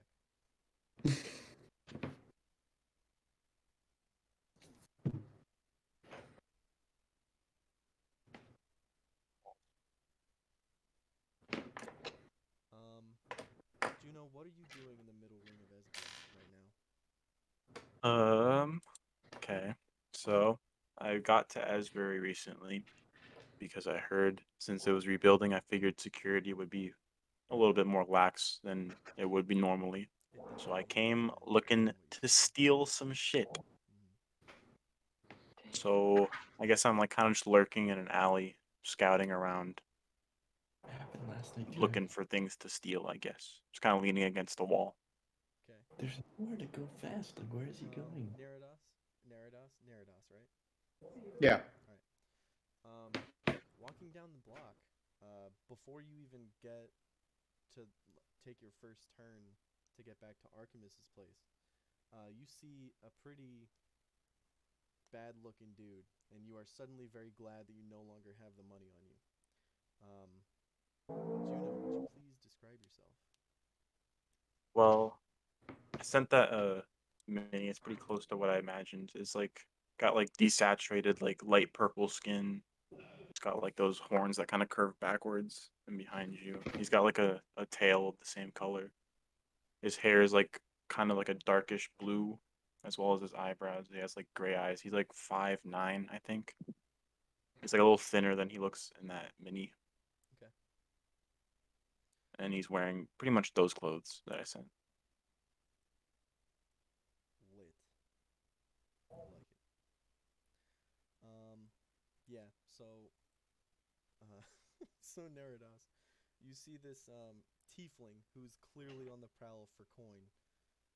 And Juno, you see a defenseless, Excuse me. carrying human.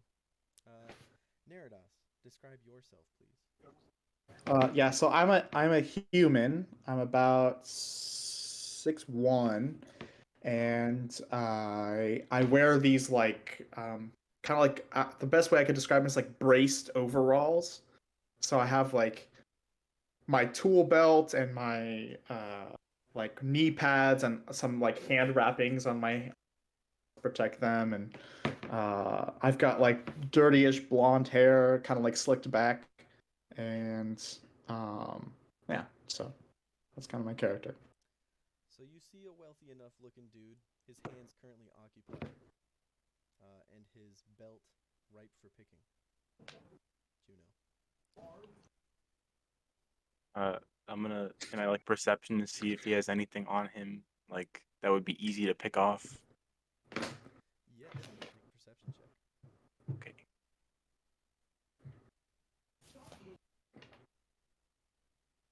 Now, because you said I already noticed, I'm no slouch, right? Like I'm not I'm not like sitting here waiting for him to hit me. You Yeah, know. no, you're walking down the street, for sure.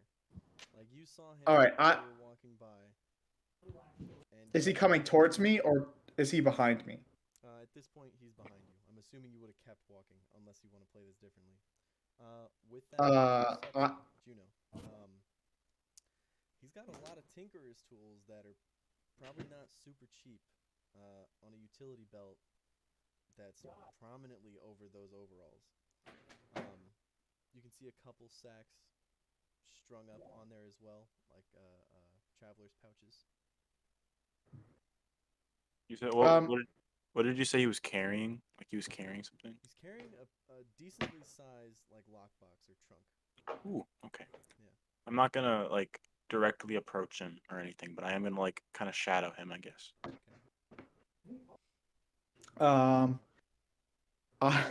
I am going to. I've been in the town for like in the city for about a week now, right? Mhm. Do I see anybody that I recognize? Like anybody that might have seen me around town? Interactions with? Make a perception check. Okay. Oh shit! I should do it. I keep going to roll my dice. Okay, here we go. Oh fuck. What? You can use your dice Oh, if it's you. a 6. I see. It's an 8. It's an 8. 8. You don't see anybody you know. Damn. Regardless, do I see anybody out here? You definitely see people. Yeah. I'm gonna walk up to the first person I see, besides this guy that's following me. Closest people you see are a group of. Let's roll some dice. A group of 4 or 5 halfling women who might be young girls. You're not really sure, but they're the closest people, and they are in a group. So at least there would be plenty of screams.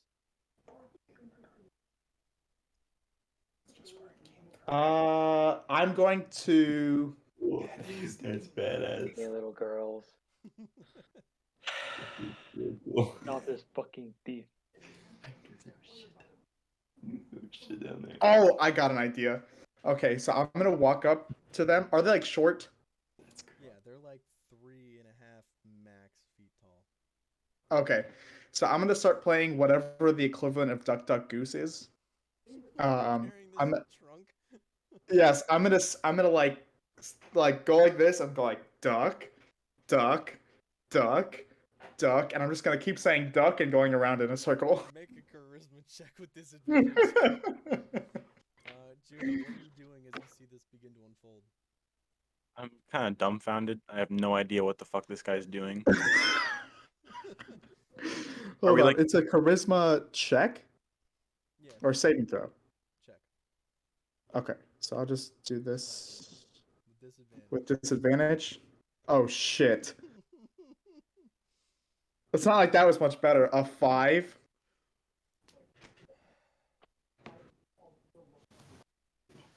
Oh god. Stranger danger. My charisma is +2. It's just a shitty roll. They just start, what the hell? Like, trying to push you away as you're going around in a circle. I'm gonna yell goose. I'm gonna yell goose, and then I'm gonna start running. Juno, what are you doing? I'm following. Alright, both of you make athletics checks. I am booking it to the workshop. Okay. You can make it Athletics? if you'd rather, I suppose. I will do acrobatics. I will do athletics. Occasional street goer. Nice. 14. 14's good, but it doesn't beat 20. Juno, Gosh. you catch up to Neradas like halfway down the block. It's not even far.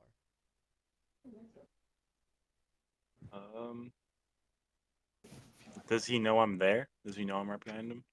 He seems more focused on what's ahead. What's ahead? None of your business. Destination, yeah. Oh, okay. I thought there was like a event going on. Okay. There's a massive crowd of people now. there like an alley near us? About 30 feet Hmm. behind and about 20 feet ahead. Okay. So I'm gonna like run behind him until we get to that alley, and then I'm going to try and shove him into it, Alright, if athletics possible. test. Ugh. Is there even a possible way I can win? My athletics is Yo. bad. Yeah, Yeah, very my much. athletics is bad. Do you feel, how are you shoving him? Are you like That's so stiff dumb. arming? Yeah, I was gonna like run next to him and like shoulder him into the alley. Did he So, tell Ruben? this tiefling who has now come up next to you just like bumps into you. I'm gonna call as much attention to myself as I possibly can. How are you doing? So I'm going to shout. I'm gonna go, ah! I'm not gonna throw my hands up in the air, but I'm like, ah! Screaming and making a whole fuss. Okay. Juno, I need you to make a dex save. Okay. Fuck. Literally rolled a 1. Oh no. As soon as the cry goes out and the people around you understand what's happening, the tiefling is tackled to the ground hard. Jesus. So Juno, you're now lying face down underneath a big burly dude who just stepped into your gig and made it a little tough. So it didn't work. That's only Roque, you're actually also in the middle ring. Oh, What if you're rolling dice? I was just rolling for. Number between 1 and 30. I'll pick 24. I picked 23. In an amazing turn of events, What? I just called, and he's there now. I'm not calling back. Yeah. Yeah. Why 23. doesn't he just have the guy come here? I know. What the fuck is your name again? Roque. Roque. You see this scene unfold from like 100 feet away. And there's now a crowd gathering around Juno. The guy on top of you, Juno, lifts you up, and arms are locking yours, keeping you in place. Neradas, a human woman, comes up to you and says, "Oh my god, are you alright? That's crazy. Was he trying to steal your chest?" Yes. Yes. Well, I could never be quite sure of his intentions. However, he did try to pull me into an alley.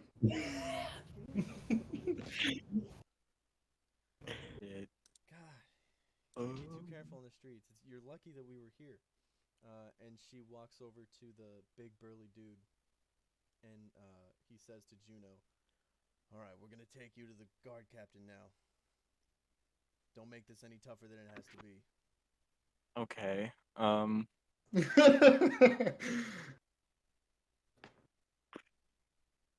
Okay. Can I make lights with thaumaturgy? Is that a thing I can do? You could make. I think you can do visual stuff. That might be prestidigitation. I can manipulate existing flames, but I can't make any more light, I don't think. I don't think you can. Balls. Flames to Okay. flicker. Well, Nope.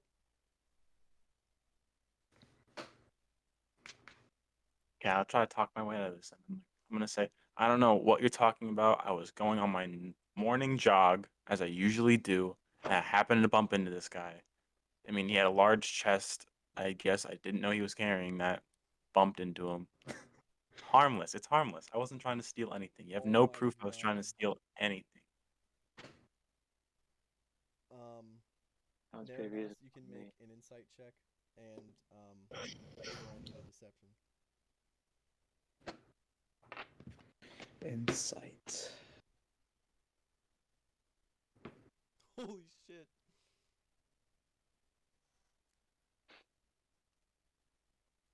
The big burly guy lets go of you and says, "Oh my god, really, dude? This is a big misunderstanding." Oh And my his god. wife says, "Oh, I'm so sorry. He should never have tackled you. I'm so sorry we got involved. Neradas. I'm just like looking around. I'm like, Yeah, is you know, no this one? dude- no, you're good. This dude just like was on a jog and bumped into you. Like this is just bad timing. Wait, I think that? Yeah. Oh my god. I have to admit, I will say that I would be a little confused because I did feel him push me. Yeah. But yeah, I'm like, okay. Streets are tight. I mean, you know, accidents happen. Yeah. Does this big burly guy have anything on him that I can steal? Sleight of hand check. I came here for money. I'm leaving with some money. You just got out of a really bad situation.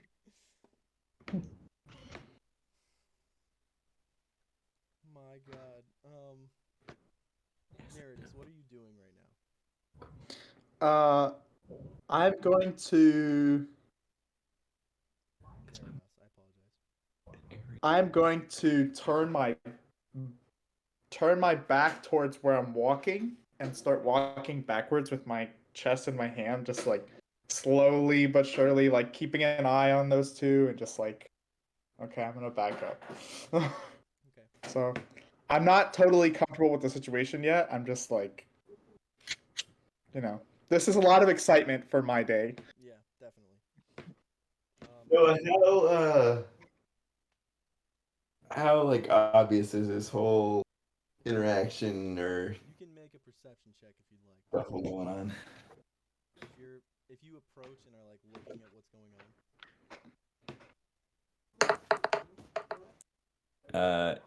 20 on that. Juno, you snag a pretty decent heavy pouch from this guy's belt. And it doesn't seem like anyone notices. Roque, standing about 15 feet off, you do see the tiefling snag that pouch off of the big guy. Oi, you there? Oh, I am. As soon as he says that, I am climbing the nearest building. Oh man, make an acrobatics check. Nice. Yeah, you're up on the roof in an instant. And I'm chilling up there for a second. Okay. Tiefling climbs up and disappears. The big guy's like, he took my money.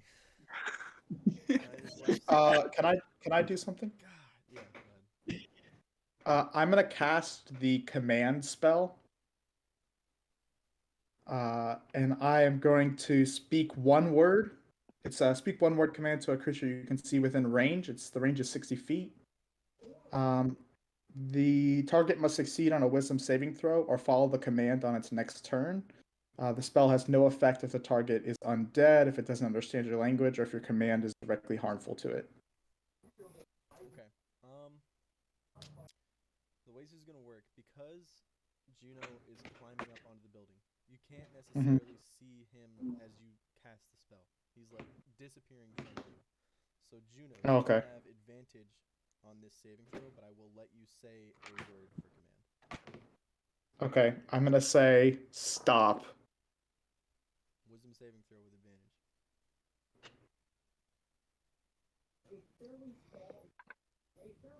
Wow. What the fuck? I'm confused because I thought if I pressed 2d20 it would roll 2 of them, but it only. Oh, click that guy. Is that not how that works?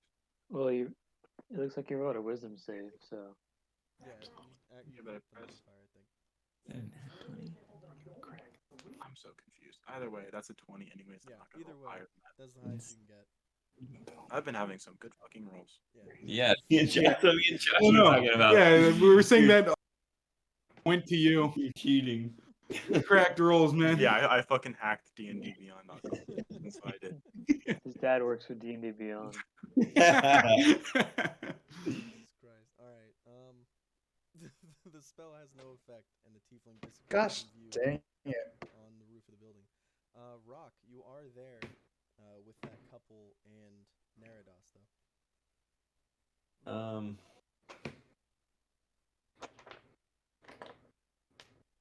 Neradas, likewise, you're also also with yourself and the couple, and very strange gray skinned dude. What was in that? Uh, Oh, go ahead and add.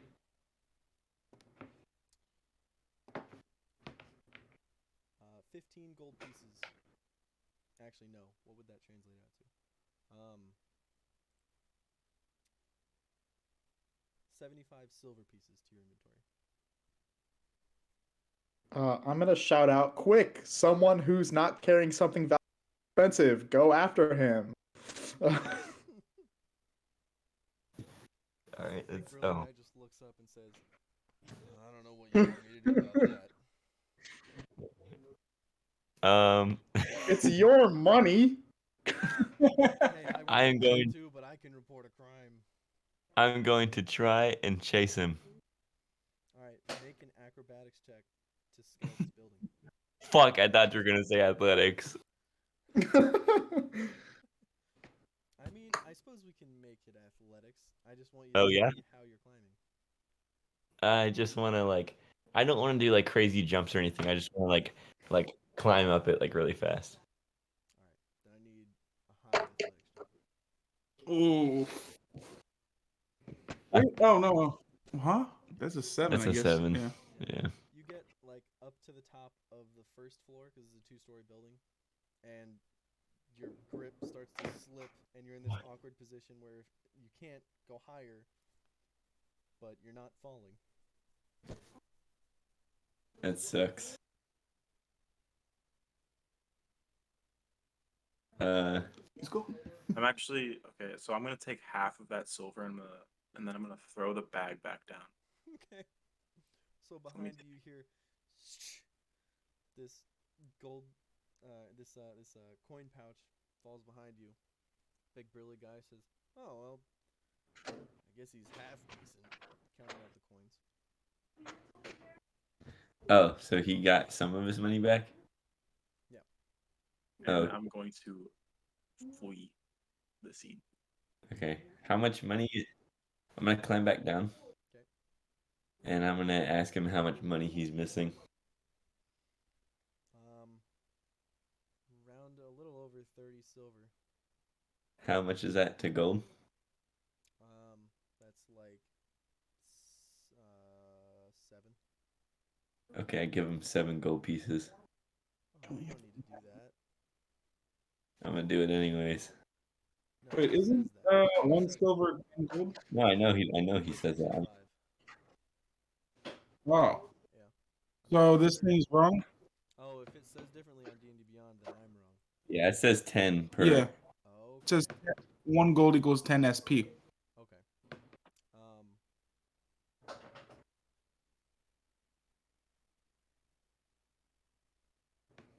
Juno, you would have had. So there was 75 in there. What Yeah. did you give yourself? I kept 38 and threw down 37. Add 60. Okay. Roundabout. So to give him gold back equivalent, yeah, we'll just call it 3 gold pieces. 3? Okay. I give it to him. He says, you don't have to do that, really. It's not your fault. I'm like forcing it on him. Alright. I'm like this. he takes it and says, "Thank you. Your name?" Roque. Roque. Thank you. Really. Well, I got some more money. How about I buy you a drink?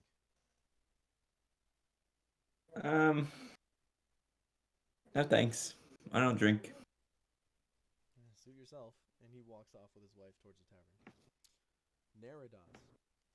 You have pretty much made your way away from this scene.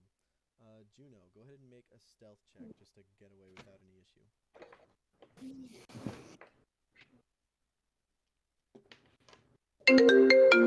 Oh, Sorry. What the fuck number is that? 855. You just called me twice today. Extended warranty. Okay, yeah, you're fucking gone, dude.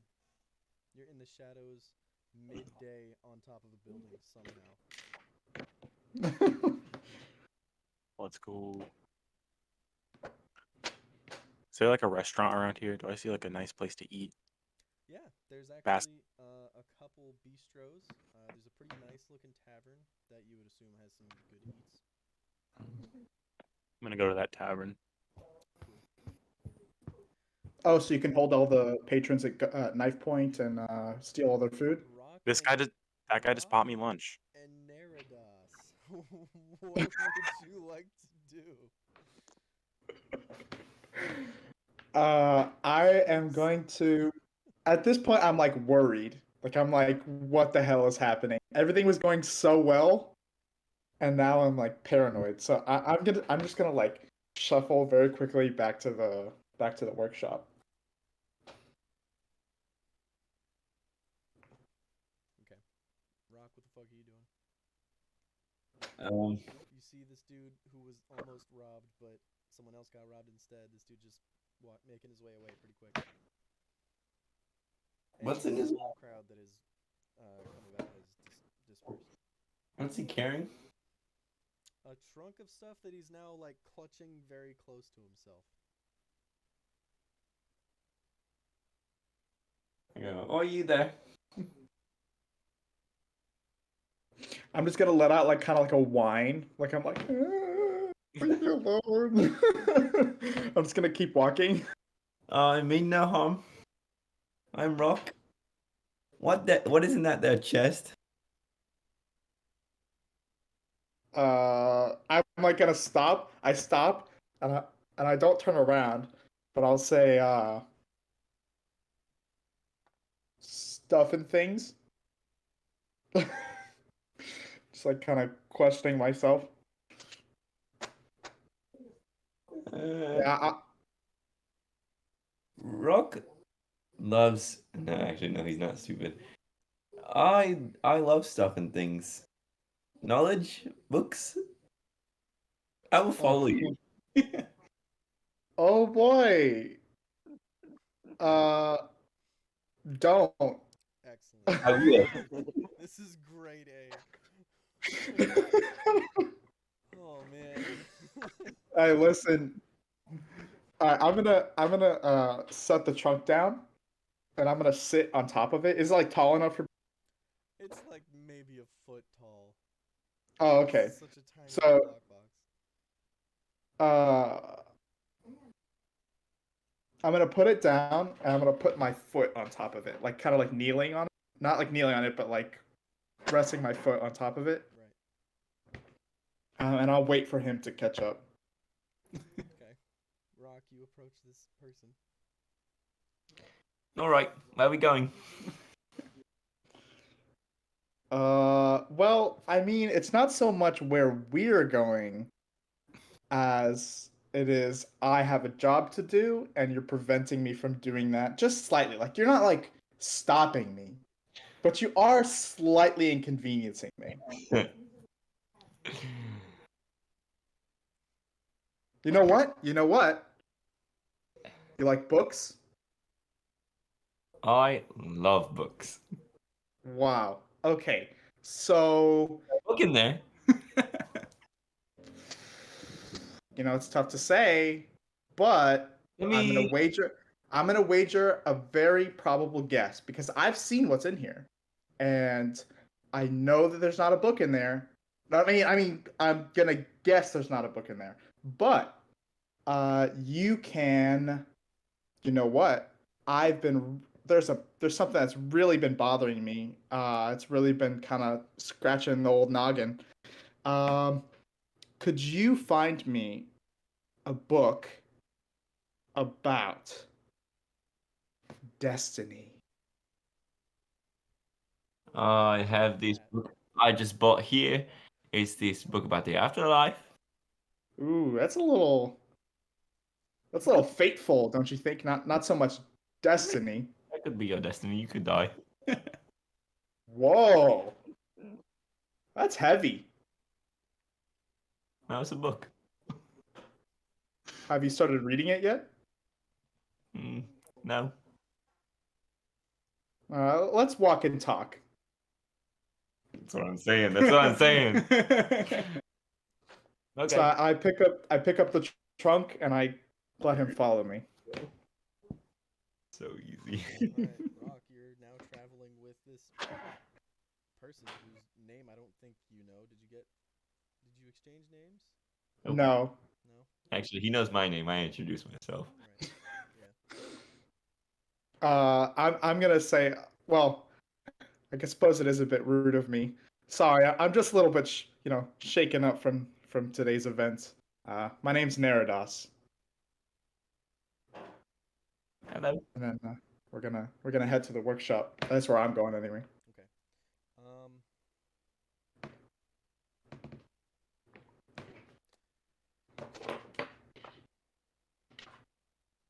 Sorry, just need to make a note.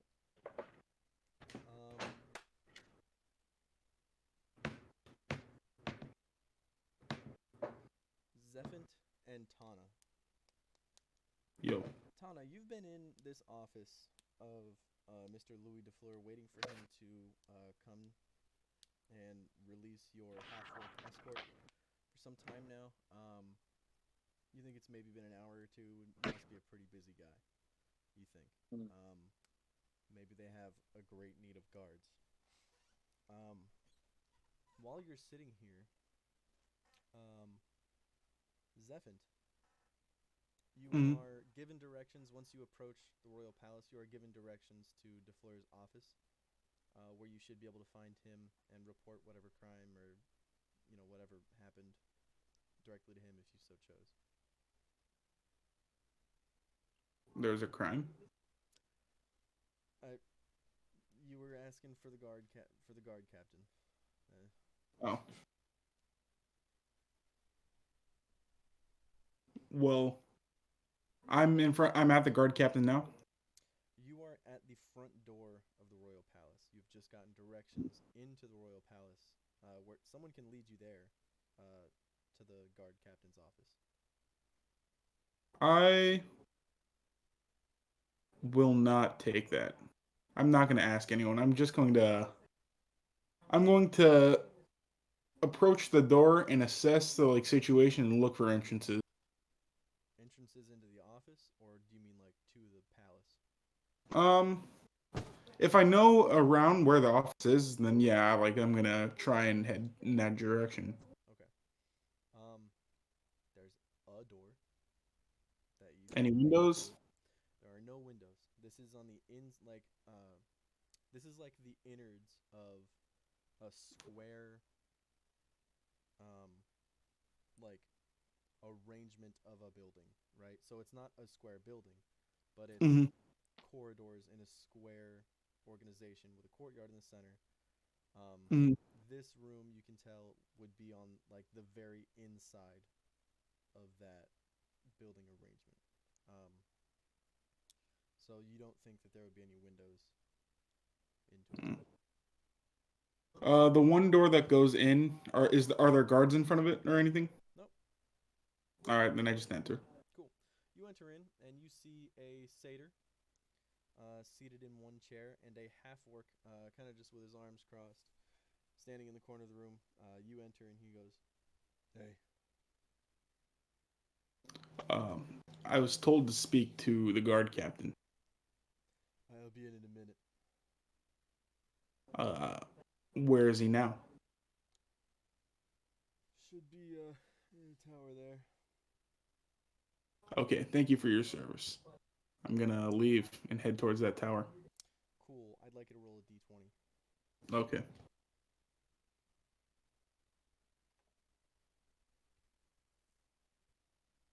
This will be fun.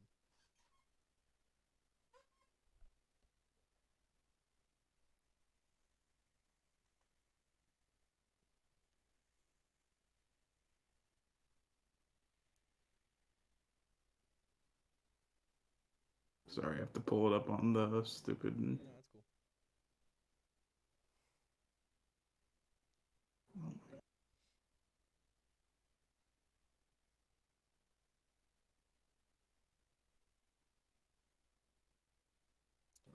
goodness. Juno.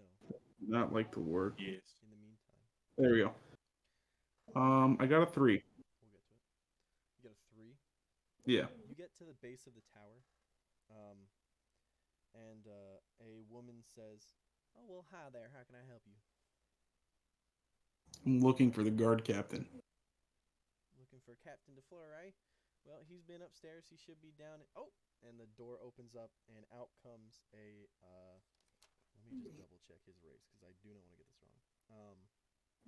Like 6.5-foot tall human dude, big bulky muscles, and a great sword strapped on his back, full plate armor, like ready for war, essentially, just walking through the palace. I take it you're the guard captain. I'm Captain DeFleur, yes. And the girl said, "Oh, there he is now. I suppose you can." And the captain says, "Let's walk and talk if you need me." Yeah. And he starts walking back towards the buildings. What was I gonna say? Fuck. Captain DeFleur, tell me, what city is this? Kind of stops and looks at you for a second and keeps walking, like thinking that over for a moment. I'll answer that if you tell me how you got here. Let's say I have unconventional means of travel. Let's say I just Stops, appeared. puts a hand hard on your shoulder, says, "Look." Can I dodge his hand? Make an acrobatics check.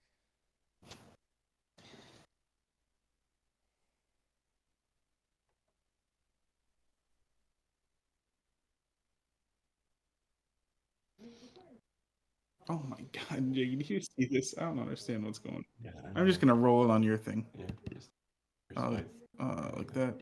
Then I just want to do a regular roll. I figured you guys would have been doing that the whole time. Uh, I guess you couldn't have. Well, can yeah, you? 16 plus 3, 19. He grabs you and, seeing you dodge, puts a second hand on you and says, "You cannot teleport into this city. I need to know how you got in here."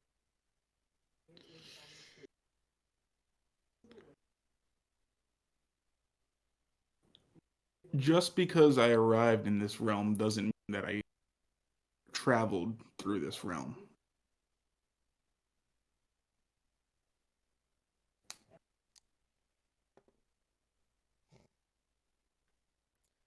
Okay, you're in Esbury, and he keeps an arm on you and kind of just steers you as he walks towards his office. Plops you down in the chair next to the satyr once you get there, assuming you don't try to run off. Yeah. Okay. Oh, you found him. And he sits down. All right. What is he? He motions to the half orc, and half orc says, "Oh, he wanted to join the force apparently." And he says, "All right, get out of here." The half orc exits, and he says, "Just a second," to Zephant, and says, "Your name?" Me? Yeah.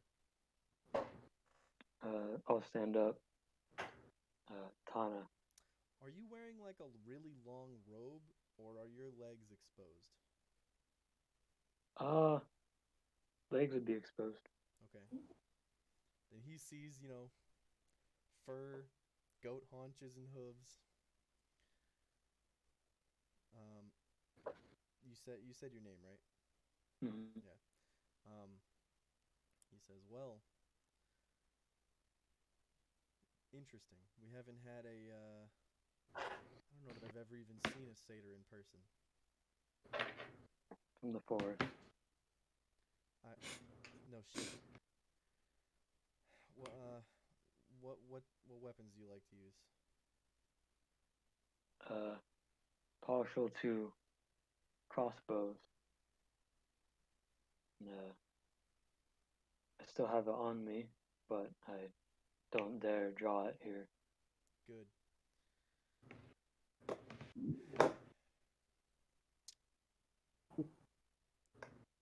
He oh gosh, how do I want to play this? This is a very interesting situation.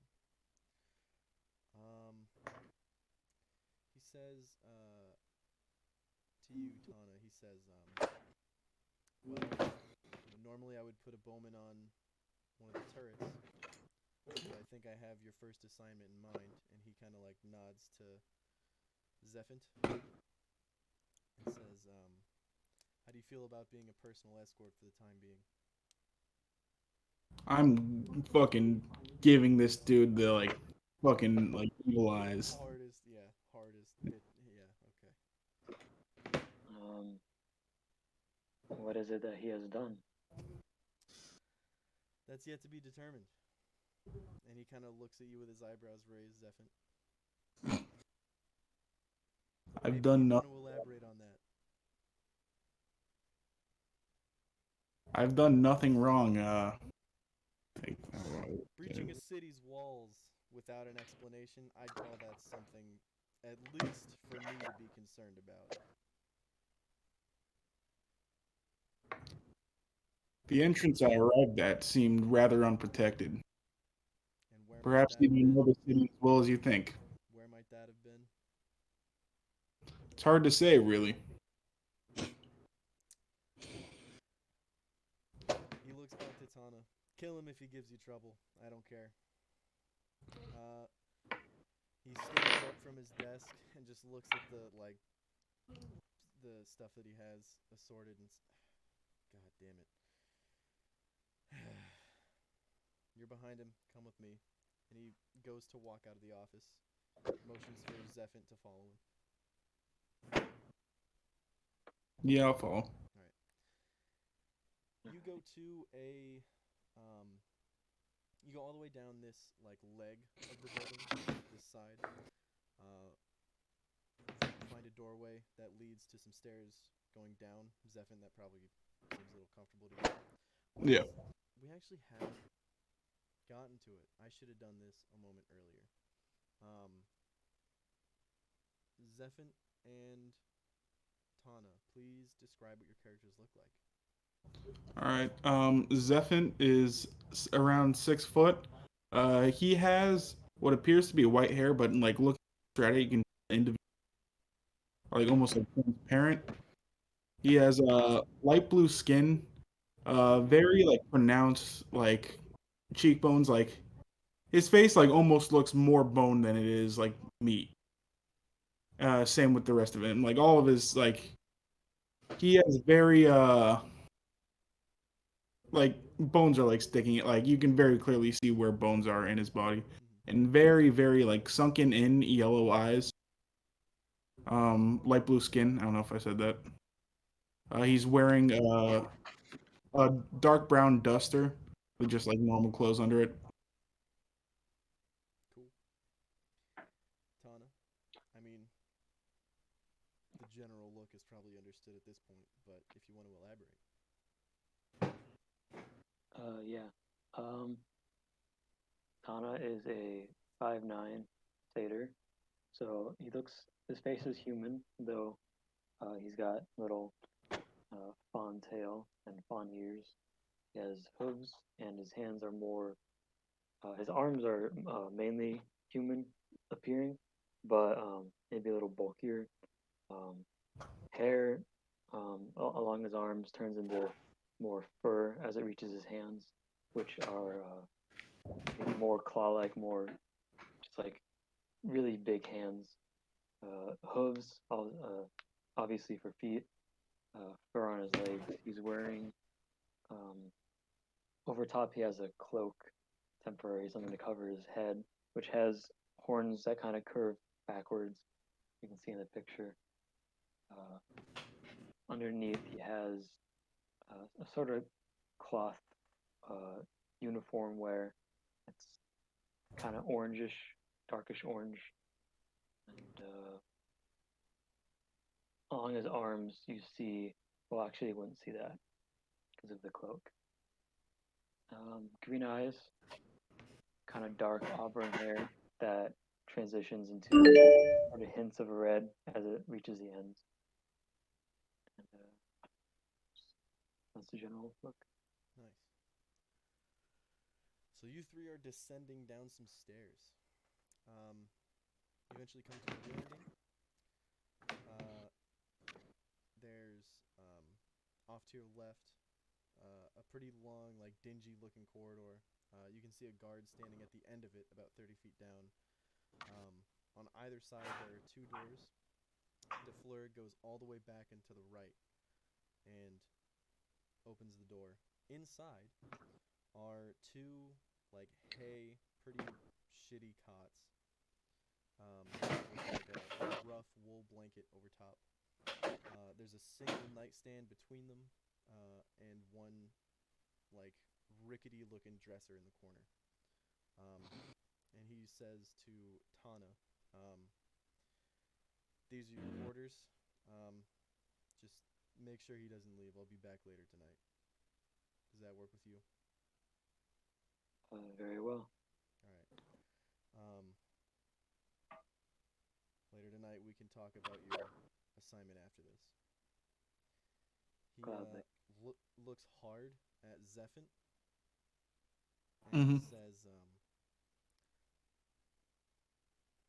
I'll be waiting for when you want to explain further on where you came in through. I don't know that you'll ever get that explanation. And he shrugs, kind of neutral about it, and goes to walk off, leaving you to your devices. All right, I'm going to sit in the corner silently, just like surveying the room, looking for like any way I can distract this guy and get out of here. Okay. I'm standing by the door. I have a hand axe at the ready, not equipped, but on my belt. Is the crossbow out? It's on my back. Okay. Not currently equipped. I'll just kind of look around the room before saying, I don't know exactly what you've done. Seems like you don't really know either. You, as far as I know right now, you seem to be in contempt of the law here, but you approached the guard captain yourself. Why is that? There are things I need to know.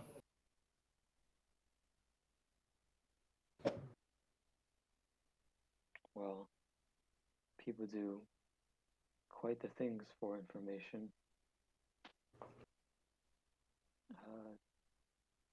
And you thought you could get it from the guard captain? Yeah, it seems as though he is resistant to provide me with what I, for rather, counsel with who I believe will help me.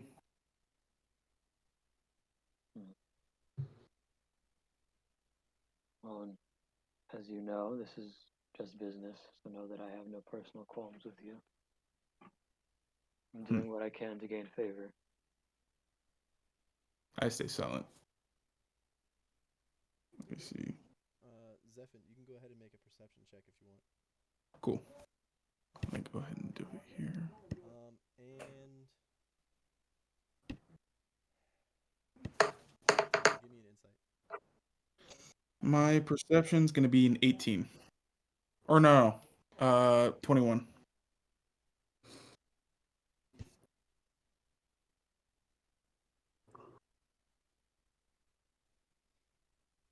20. Okay. Zephant. So in this room, it's pretty barren. There are a couple torches on the wall just to keep it lit right now. You think that might be your best bet, and straw mattresses. I mean, that might be your best bet for a distraction here. Otherwise, it's a pretty small room. You know, maybe you could use that to your advantage. You're pretty dexterous, as it were, so you could maybe try to slip out of his grasp if he were to get any closer. Yeah, I have an idea. All right. Tahna, this dude is pretty obviously casing the joint and figuring out an escape strategy. This is just like a regular room. There's no like windows or anything, right? Yeah, no. You are underground at this point. You're both pretty aware. I don't see any other way unless he tries to go through me. So I'm gonna just pull out my hand axe and hold it Is the door closed or open currently? closed. What do I probably don't know anything about satyrs, right? No. You know what? I'll let you make a nature check at disadvantage. Okay.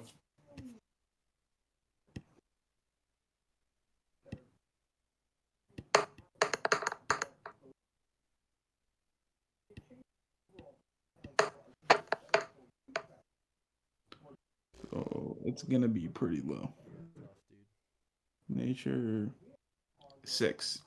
Yeah, probably not. You think he's like half goat or something?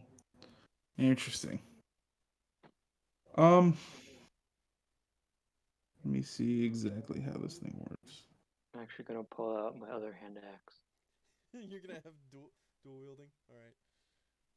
Yeah. They both are light.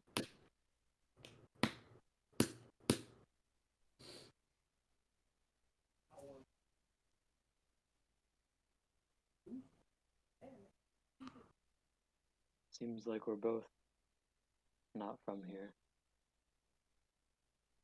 I'm going to approach him and tell him, listen, you can be at ease, and I'm gonna go to like put an arm on like his like I guess whatever hand is like holding the hand axe or whatever, They're both. and I am going to use my genasi ability to cast levitate on him.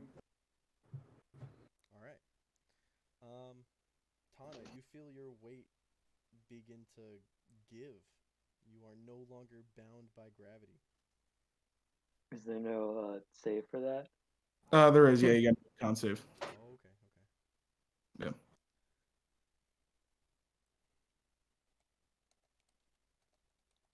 Hmm. 11. That fails. So you start like immediately, like just levitating. How high is this room? It says 20 feet, so you're just gonna hit the ceiling, I'd imagine. Okay. And then the second I finish casting that spell, I'm going to quickly try and extinguish the torches and leave the room. How are you extinguishing the torches? I would think that I have like some other like air ability as an air gen, but I guess I don't know. Blow them out. Yeah. After I, you cast oh, after I don't you know. cast levitate on me with my other hand axe, could I just try to whack him with the butt of the axe in the head? Both of you roll initiative. Okay. Dang. How do I do First that? combat of the game. And it's PvP. DM incited PvP, but PvP nonetheless. Got a 3, I think, for initiative. Or no, 4. I got Oh, a plus 21. the combo.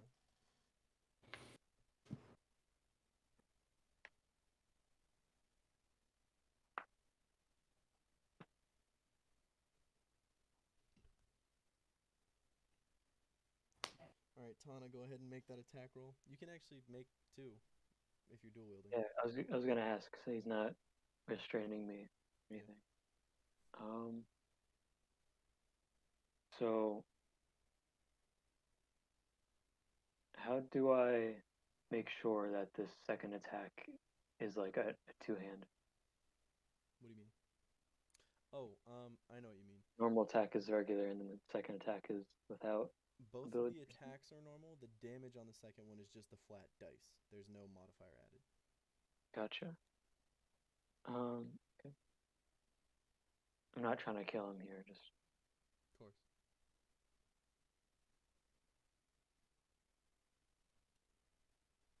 it's a 6. Does a 6 hit your armor class? Does not. Okay. Go ahead and make the second one.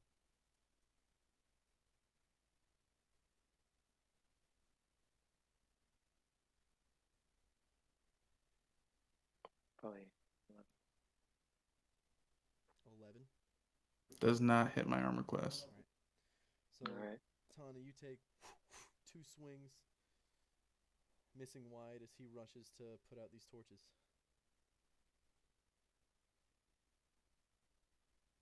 What is Um, happening? Oh, do you have a before my bonus turn action ends, movement?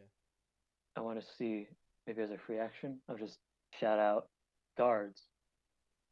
Oh, yeah, perfect.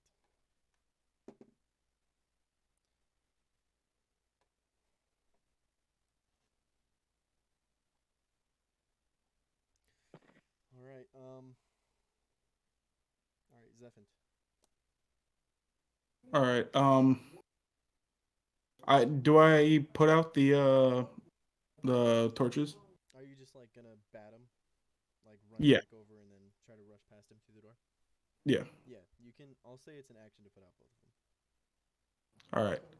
And then yeah, I'm gonna use my movement to leave the door and look around for a place to hide. Okay. Back out in the corridor, which is lit with Mhm. torches going down it. You are 10 feet away from a guard who is looking directly at you. There's a door down the corridor to your left, one right across from you, and then on the other side to the left. Across from I'll the one. I'll take the one that's closest, which is the one to my left. Yeah. There's one right in front of you, but Oh, okay. Then yeah, I'll take that one. okay. You come into a similarly fashioned and furnished room, but that room is currently empty. Tahna. Do I roll to see if this ends, or am I just stuck like this? I think it's stuck. Let me check. It can last Yeah. up to 10 minutes. It just lasts until concentration is broken or he ends it. Okay. I also forgot that I have magic resistance, but that's fine. Oh yeah, remember that in the future. I'm going to. I'm just gonna try to climb down and try to like from like upside down to try to like do like a roll Climb out down under the the hallway. doorway. Yeah, you don't have a problem. You can use your. You should be able to use your regular movement so long as you're. Yeah, so long as you're like pulling or pushing onto fixed objects or surfaces. Yeah, I'm just gonna climb down the wall Yeah, because I so was in just front of the door. grab the door jamb, pull yourself down, still floating. Yeah, so try to push myself down. How far away is he? At this point, across the hallway, about. Would he know that though? Huh? Would he know that? Well, if he's like in the doorway now, looking out, yeah, he would be able to see you. But Yeah, then I like extinguish it and then leave the room. Yeah, but the hallway and the other room are lit. Hmm. About 15 feet.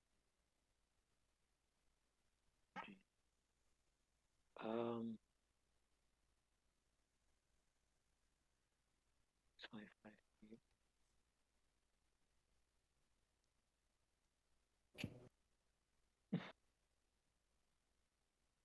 So a jump is an action, is it? It depends on the jump.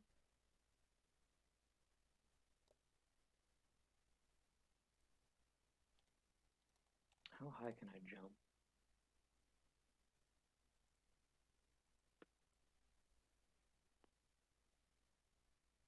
Each foot you clear on a jump costs a foot of movement. It just counts as movement.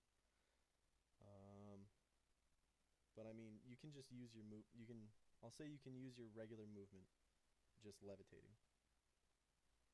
You don't think he'd like be like difficult terrain or anything? Actually, If yeah, I'm that's a good levitating idea. up, yeah, I'm gonna be call trying it to what? difficult terrain. Yeah, I'm not gonna try to move because I'm floating upwards. You're not floating upwards now. You're just like there's no gravity. Well, no, he's floating upwards, You trying to literally get. went up, but it's not reverse gravity. I mean, he can just float and maintain an altitude. I think he's meant to be at 20 feet. Yeah, but you can see within range rises vertically. You can change the target's altitude by up to 20 feet in either direction on your turn. The target can move only by pushing or pulling against a fixed object. Yeah, so if I make If its you are the max, target, you can move up or down as part of your move. Otherwise, you can use your action to move the target, which must remain within the spell's range. So you could use your action to move him again, but the idea of levitation,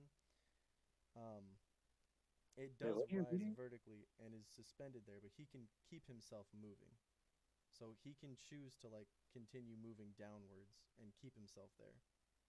And if Are you if he's under a door jam, there's absolute like it's definitely plausible to just keep himself under it. So Mm, how high is the ceiling in the quarters room? In the quarters, it's 14 feet. Okay, so I would have to climb down 14 feet. We could just And kick then down shove from the myself. ceiling. Yeah. So Okay. we'll How call it much movement was 14 that? feet to just go down. Okay, how much movement do I have? I have 35. Okay. Um. So basically, what I want to try to do is I want to go out the door, kind of still holding on. I want to make a jump, like a high jump, off of the wall as I float upward, using my mirthful leap and try to tackle him. But I don't know if I'm going to be able to jump and tackle him.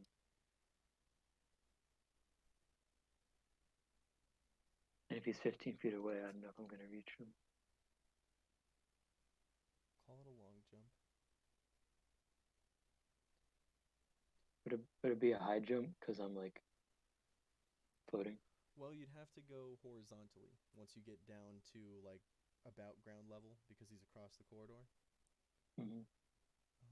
Let me figure out how exactly Mirthful Leap works. A long or high jump, roll a d8 at the number of feet. So roll a d8 for me.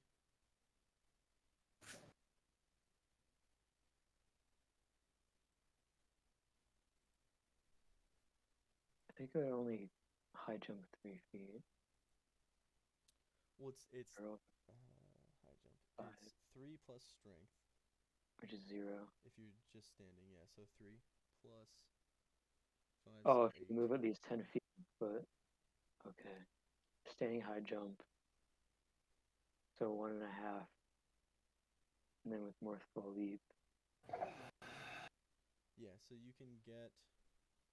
You can't get within arm's reach of him, but you can clear to the other side of the corridor, like right in the doorway of the quarters. I think I'd only be able to clear like 6.5 feet. Yeah, it's not a wide hallway.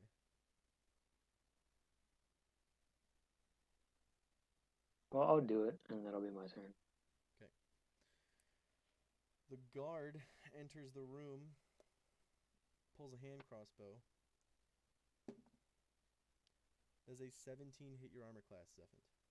it does. Okay, I need a con save. Okay.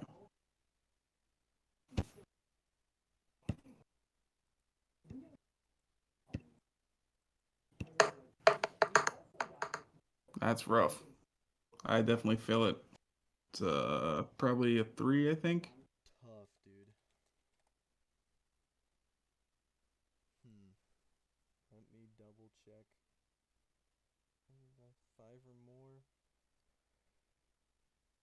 Okay, a crossbow quarrel, like this tiny little dart from a hand crossbow, sticks into your back, and you fall prone, unconscious. Damn. Damn indeed. I'll explain what happens after that when we come back. Cut to Juno. You are in a very nice tavern, and you sit down. It's not too busy right now, like midday. Some people are in here for lunch, but otherwise it's chill. A red-haired barmaid, like a 20-year-old human woman, comes up and seems. Well, you can make an insight check if you want. But do. she asks, "Hi, can I get you anything? A drink?" 11.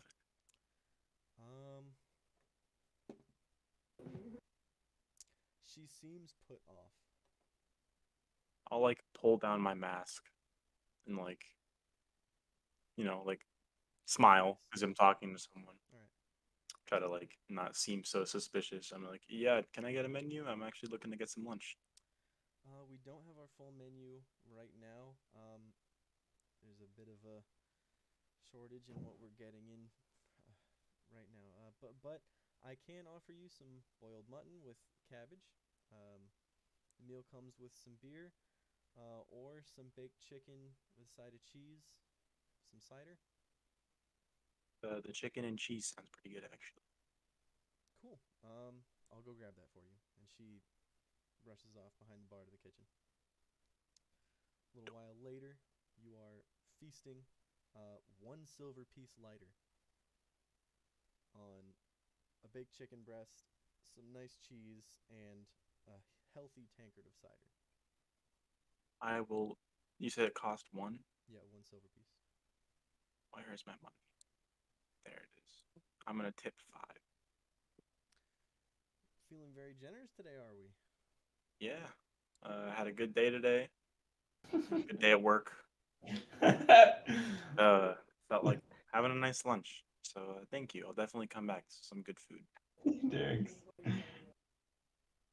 Derrick, I love the reactions. She nods her head, very happy with the tip, and says, "If you need anything else, let me know." And goes to wait on another table. Is there anything else you wanted to do in this tavern, I should say? What time is it? Like time of day? It's like early afternoon, probably like 12:31. All right, yeah, I'll walk out. After you eat, you exit. Cool. Hold up. Be right back. Okay. Roque and Neradas. Yes. You get to the workshop. Oh, thank God. What time is it now? It's like 12:15. I mean, it hasn't Oh been my long. God. It's not a very long walk. Okay. Yeah, so you get to the workshop. It's a fucking mess. As soon as you walk in, this is Oh my God. this is a tinkerer's workshop. Okay. There's parts everywhere.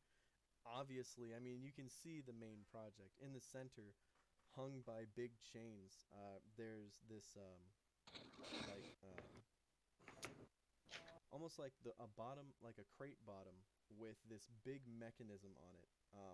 That's constantly got parts being added to it. You know this to be the main portion of the clock that's meant to turn the hands in a timed fashion. Not necessarily keep time, but dependent on the rest of the mechanism, this will turn the hands as it's supposed to. Artemis is currently asleep in a horrible snore, very loud, off on one end of the room. It's just like a one-room building. Aside from the second story, there's like a loft upstairs where your quarters are. He doesn't wake up when you walk in. So you enter in with your new friend. What do you want to do? I'm gonna tell Roque to wait outside.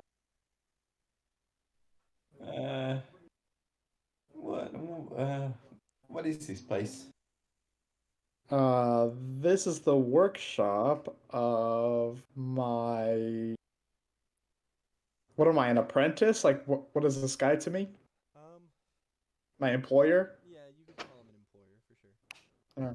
This is the workshop of my employer. It's only my first week on the job, so maybe you should wait out here.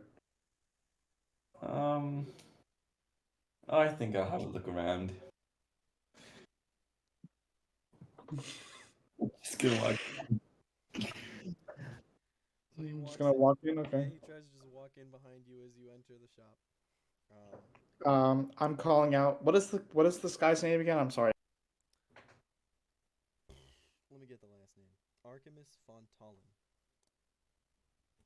Archimus, Mr. Frontalum, Mr. Frontalum.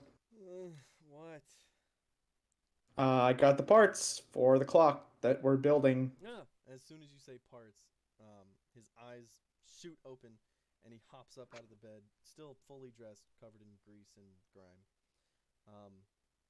Lights up the candles that are strewn about, very carefully kept away from where oil is being held to add to the gears and whatnot. And he says, "Oh, excellent, excellent. Here, just put it down." Okay, put the box down. All right. He starts rummaging through for things, and like puts them off in the workshop where he's gonna need them and where he'll remember they are later. Who's your new friend? This is Roque. Roque, I guess is a vigilante. I'm not really sure what. I hear as soon as I hear my name, I go, "Hi, I'm Roque." Hi. He sticks out a hand like very quick. I'll shake it. Right. Shakes it I'm like vigorously. I'm like visibly surprised that he just like doesn't care that someone's in his. Okay. I will take the time to describe Archimus. He's a pretty. This is not out of the norm for his look. He's normally pretty unkempt. Bedraggled hair. It's like a very short, like crew cut, deep brown. He's like a wire thin, very neurotic dude. What he's wearing right now is like a pretty, like I said, grimy, oil splotched white tunic with his sleeves rolled up. Has already strapped on his tool belt and has some black leather breeches. What? Shoeless. Very safe. Yeah, very safe. You know that he has stepped on a lot of things in here, and at this point, he almost doesn't notice sometimes. What does he know? What's up? What race is he? He's human. Okay. Yeah. Stands about 5'10", green, like bright green eyes, and a pretty fair complexion, as you can see as he like starts to light up his candles. And he asks, "So, Roque, are you another student of the tinkering arts?" Wizards get all the credit, right? And he just starts going over to his workbench and getting things ready to start working on the clock. I love all things books and learning and knowledge. Does Neradas have any reaction to this? I mean, do you like say anything? I'm gonna say.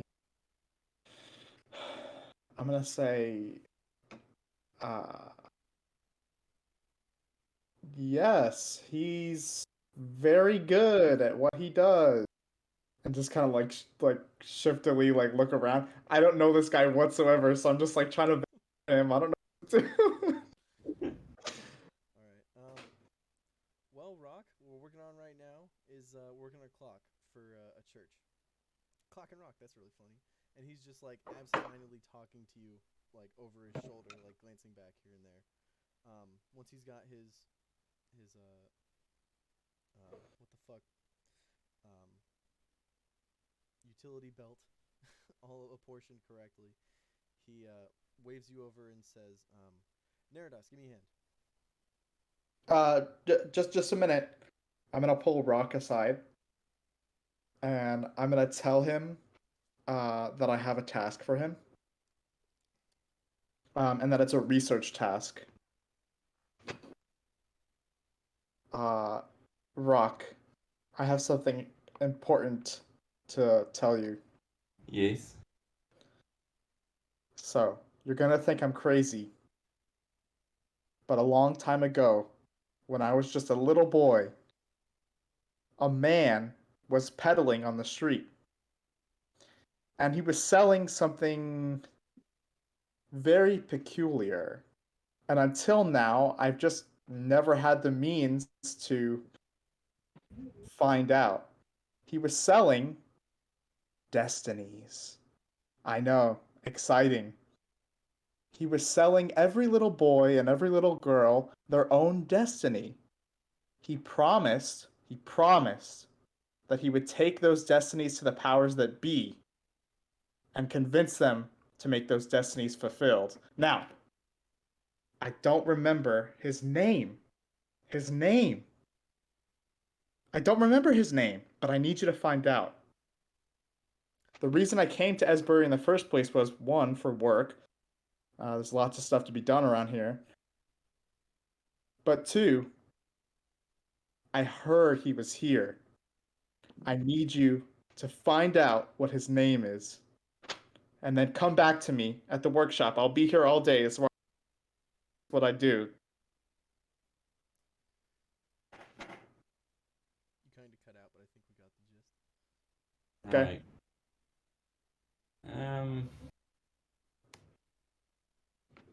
Okay.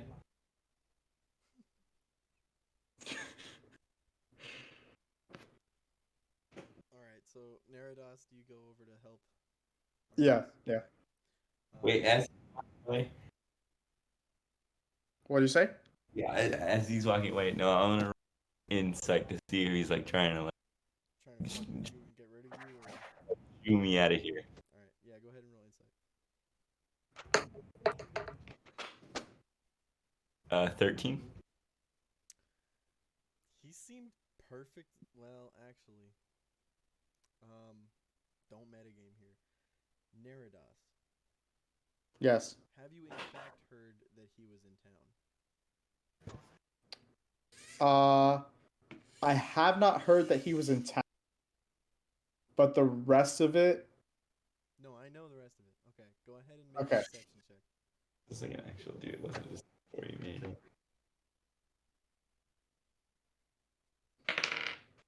Oh shit! I should. Well, I just rolled a really okay. Deception 5. He seems pretty honest.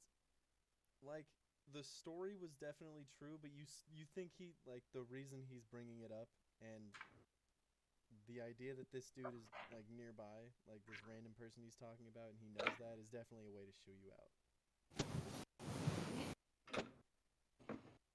All right. Go as I turn to go. I go. Nerados, Yes, We're- Rock. we're friends, right? We could be.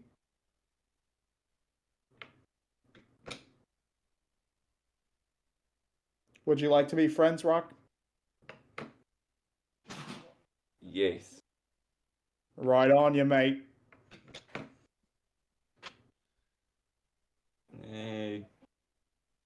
Friends don't try and kick each other out of places. Starving, man. You fucking see his ribs coming out, man. Logie? Is he actually hungry? Yeah, he told me he's hungry. I'm gonna say, tell you what.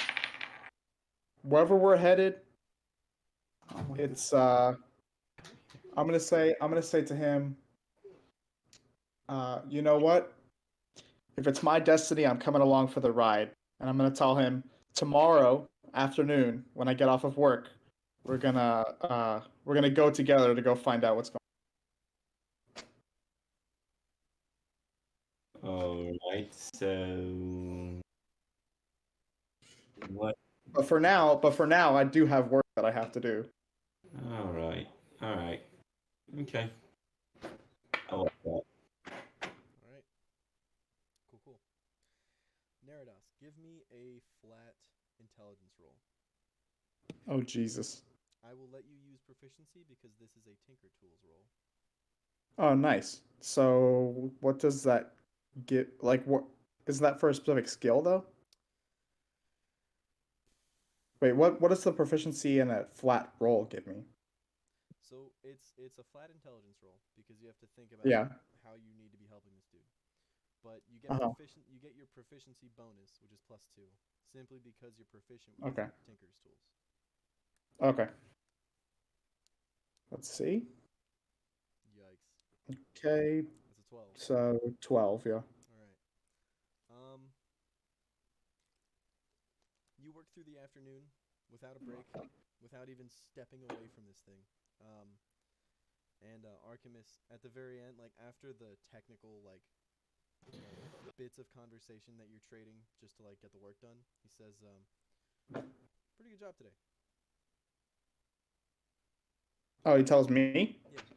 Yeah, Okay. I'll say thank you, sir. of course. It was a little bit shaky this morning. Oh, what happened? Well, did he give you? Oh, God damn it! I have his name. Hold on. Did Mr. Tom give you trouble? no, it was no trouble with Mr. Tom.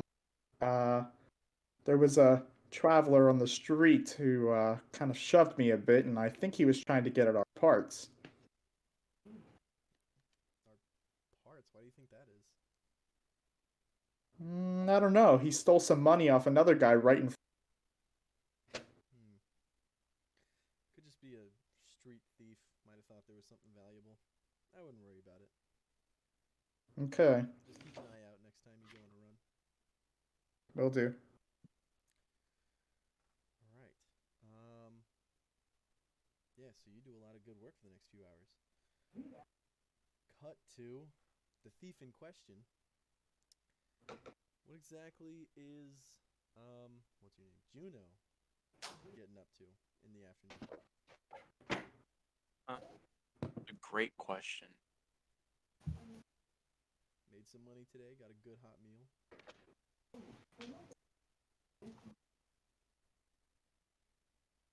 So Juno came to this town looking for more opportunities to make money.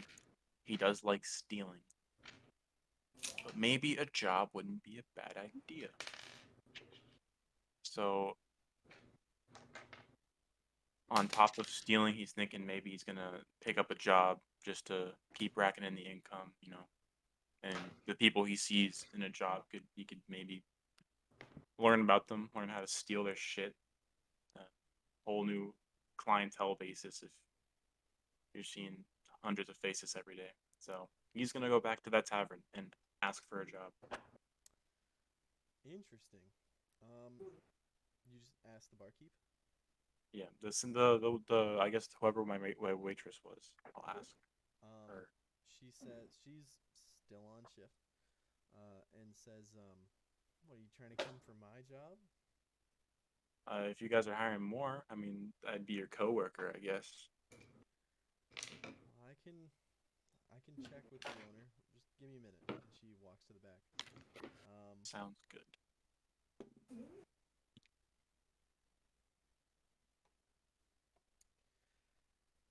She comes back with a halfling. A halfling man who looks.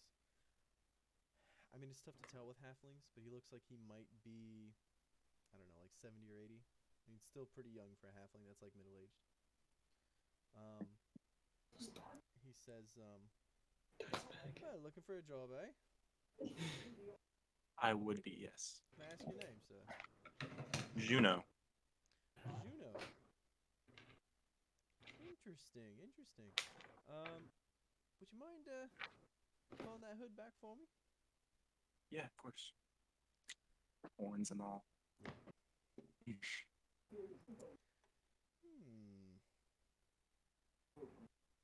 What sort of work are you looking for, Juno? I could do anything. I could barkeep. I could wait on tables. Whatever you need me to do, I will do it. Now, don't take this the wrong way because I'd love to hire you. But I don't know that you have the face for the front of house, if you understand my meaning.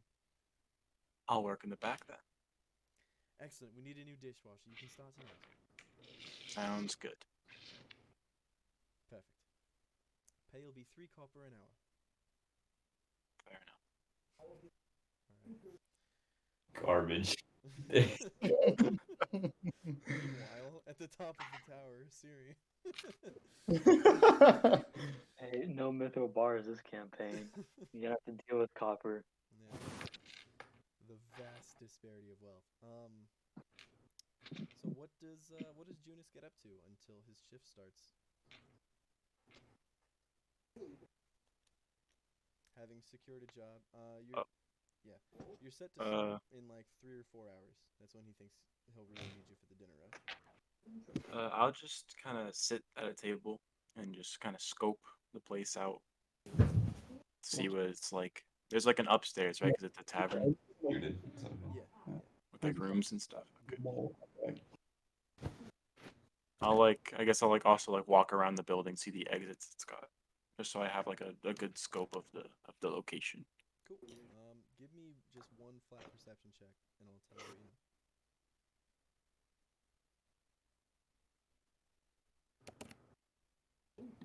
11. There's one entrance at the front of house, and then there's a back door that goes into the kitchen. There's a staircase both in the front and back of house. The one in the back of the house goes up, because you're allowed to go back there just to get an idea of the place. The one in the back goes up to the private quarters of the halfling, whose name you do get.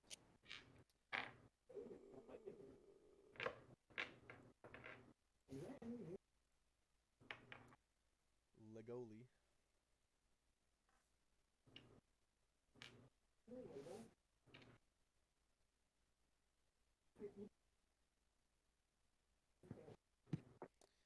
They go up to Legoli's quarters in the back, and in the front, upstairs there are 6 rooms for rent, 2 of which are currently being rented.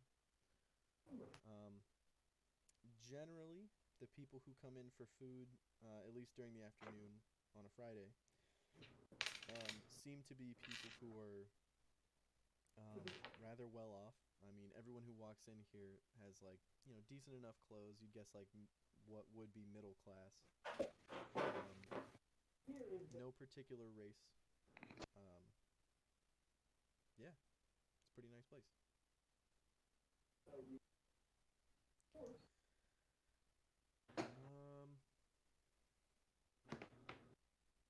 God, Roque. Yeah. I'm gonna learn all these names and like be able to refer to them quickly without thinking. Roque, where do you start your search? Did he say what this dude like looked like? Nope. Or Any any? peddler giving out destinies.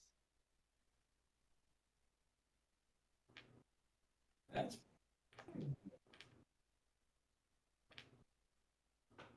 okay. After being in the outer ring and in the, where were there more people? There were definitely more people in the outer ring, particularly by the port district. I'm gonna start heading that way. Okay. You go through the gate. Guards wave you through. You're allowed to go out very easily. I mean, that's way easier than going in.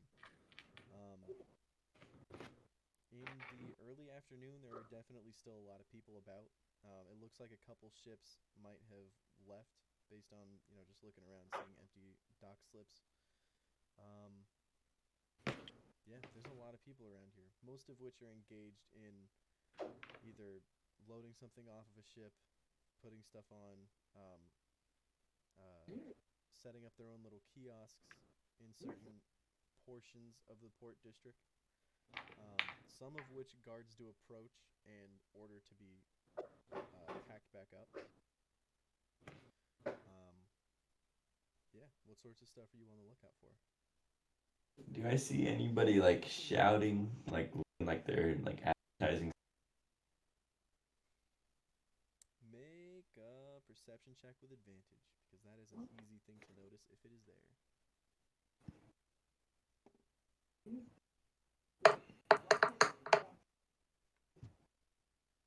Oh wait, okay. So it's an 18 on the first one. 18. Okay. Currently, you don't see anybody like shouting advertising things. The noise that you're hearing, just trying to get a lay of the land, is mostly just private conversations that amalgamate into a pretty loud scene all around. You do see someone who seems like they might be advertising something. There's one person handing out flyers to passersby. He doesn't look like he's like talking to people though. He's just handing it to them. Gauging the interactions, I mean, he might have a short conversation with someone and like say a few words, but other than that, it's pretty much just the flyer. Okay, regardless, I'm gonna go grab a. Do you read it? Yeah. Can you read? Yes, I can read. Just like that. I just like books. I like the way They they look cool. What languages do you know? Should be in the bottom left of your D&D Beyond character sheet. Common, Elvish, Primordial, and Undercommon. Okay. Common, Elvish, Primordial, and Undercommon.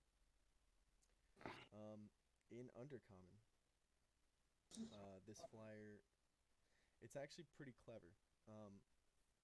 The runes for Undercommon are they're kind of bulky. Like when you write Undercommon, you don't really use a lot of script to convey a lot of information. Paper's hard to come by in the Underdark, which is relative to Josh, or relevant to Josh. Excuse me.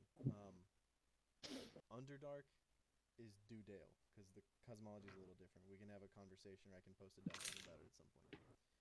Anyway, so in Dewdale, which is underground subterranean world, paper's hard to come by, so you convey as much information as you can with as little script as possible. It's written in common, like advertising some bullshit tavern that you're pretty sure doesn't exist, but the letters are arranged in such a way that it spells out Fight Club, Docks, 10 p.m. Cool. That's cool. Okay, I'll just put that in my bag. Cool. I'm gonna keep looking. Make another perception check.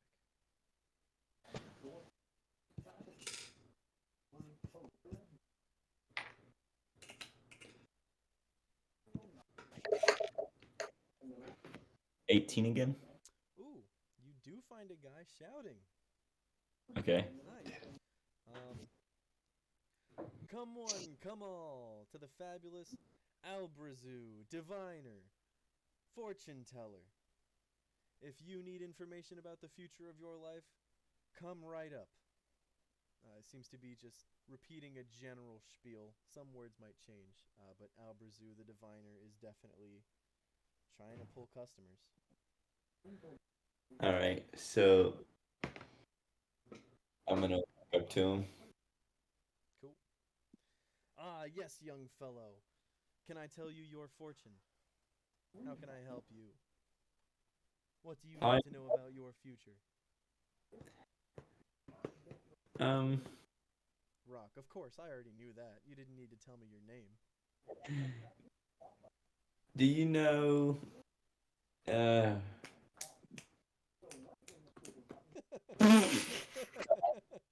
I'm just trying to. My character's trying to. Make a history check. I'll give you advantage.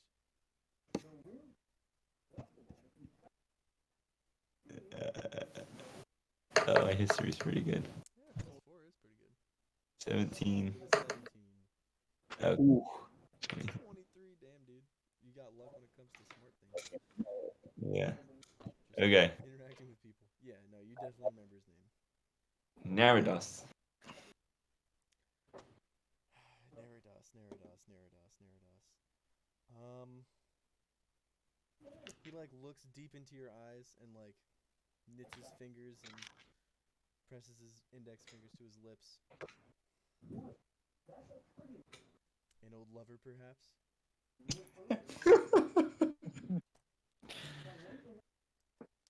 No. Someone close to you. Someone important in your life. He's a friend. He's what? Friend? A friend. I said someone close. Was I not on point there? Suppose. What do you need to know about this, Neradas? No.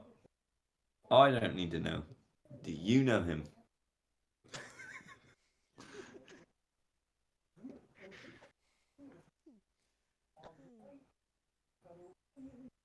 Make an insight check.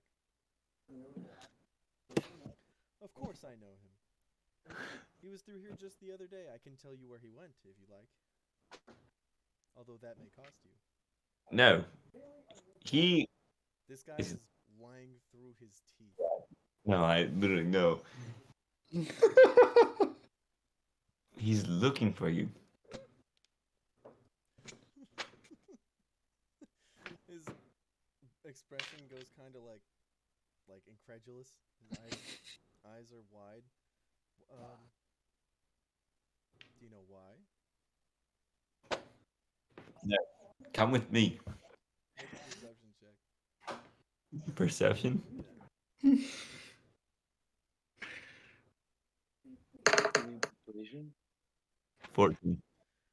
There is sweat on this guy's brow and a tremble in his hands. And he says, you know, I think I've had enough of my own destiny today. How about I tell you a little bit about yours? Or maybe we can walk in this direction. And he starts to gather up his hat full of coins and tries to walk in the opposite direction that you're trying to lead him. No, that's okay. We'll go this way. He completely disengages and starts to walk the other way. Wait, what was his name? Alberzu. Alberzu.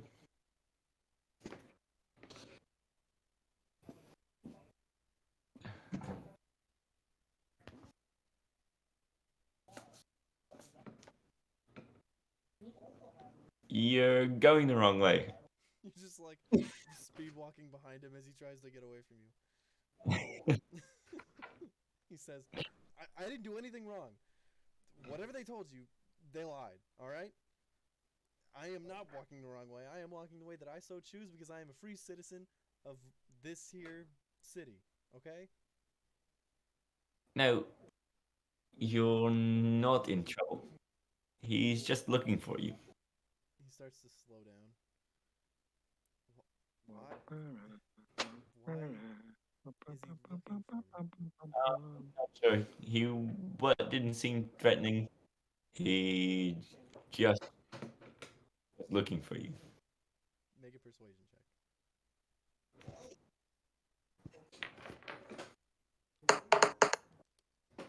Fuck yeah. Nice. And it's That- flat, too. For that being flat, that's okay. He says, alright. I suppose I can meet with the Neradas? Yes.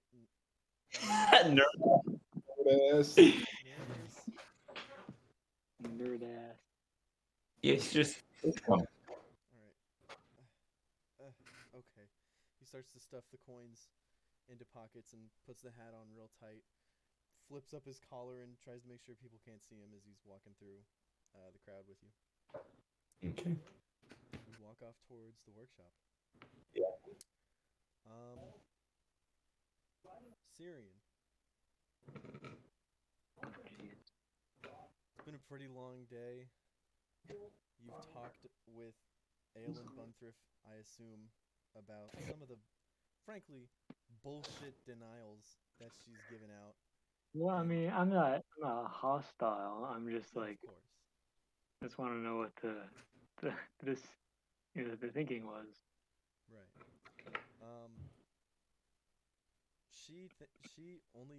She used her best judgment, of course, as always. And frankly, mom and pops, the people who own mom and pops, they seemed like they were trying to put up a front, and she just thought that she would make it easier on the guards, you know,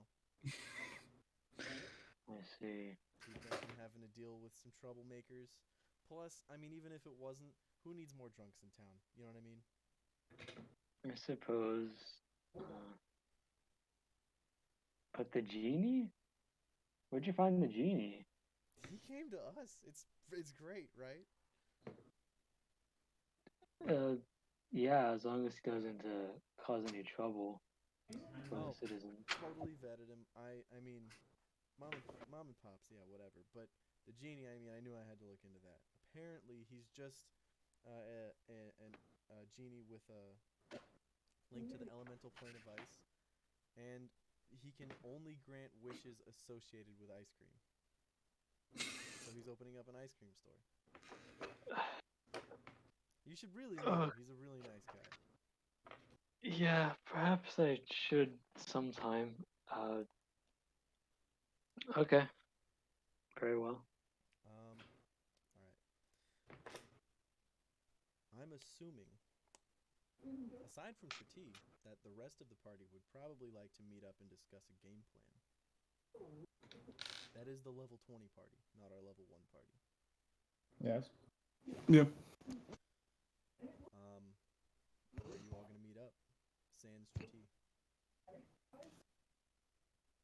I'm in my tower somewhere or in dining hall. I believe I'm still on the boat.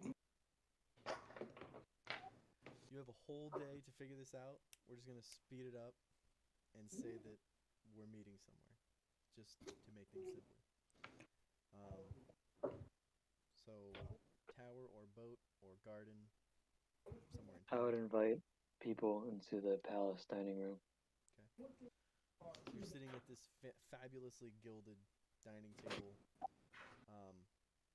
Pretty nice spread laid out. Pretty nice spread laid out. Tretij, you are not present, and I can tell you why over text after the session.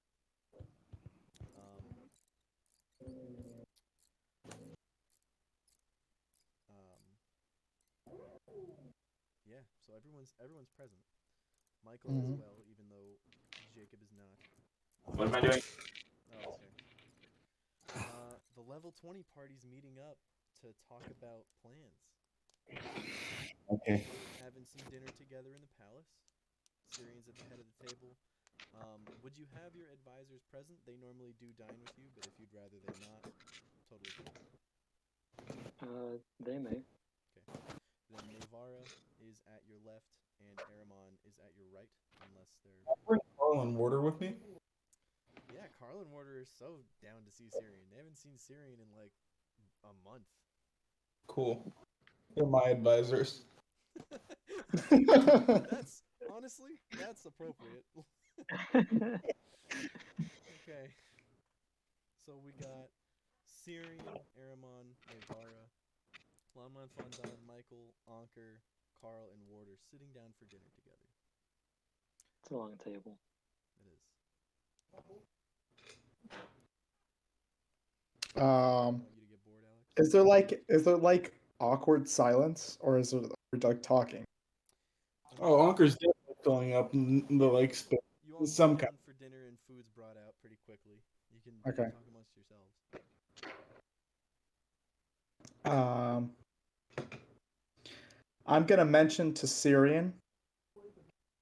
I'm gonna say, permission to speak to your Royal Highness, sir.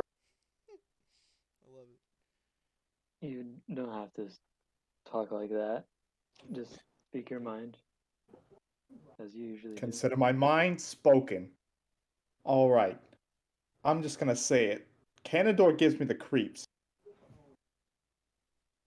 I went there personally. I was there for a while. Everybody was out. Yeah, it The seems people who like a were lot of there people checked were, out. The people who were leaving checked out. Nobody wanted anything to do with it. It seems like it's giving a lot of people the creeps these days. I mean, I'd go back. I'd take one for the team. If you so wish, official business is being official word is being sent over there. Perhaps some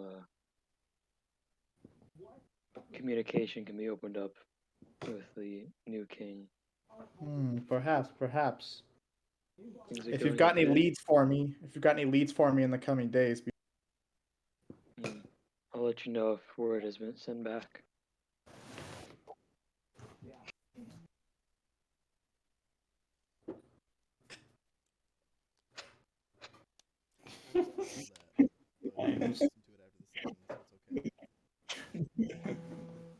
As far as other matters, Tretij said he would be ahead in taking on the barbarian threat down south, so I've left that up to him.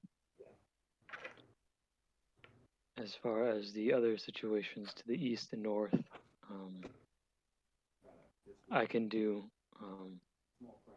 nothing besides communicate as of now. So, from my point of view, that is where we are as terms of all these problems. What Carl well, says should munching we- on a turkey leg? Really good, man. You got prime stuff in here. Cyrian, should we get correspondence from Elbows. Cannondor? Should somebody come with me? Just so it's not, only my word? Well, whatever are you planning on doing in Canada?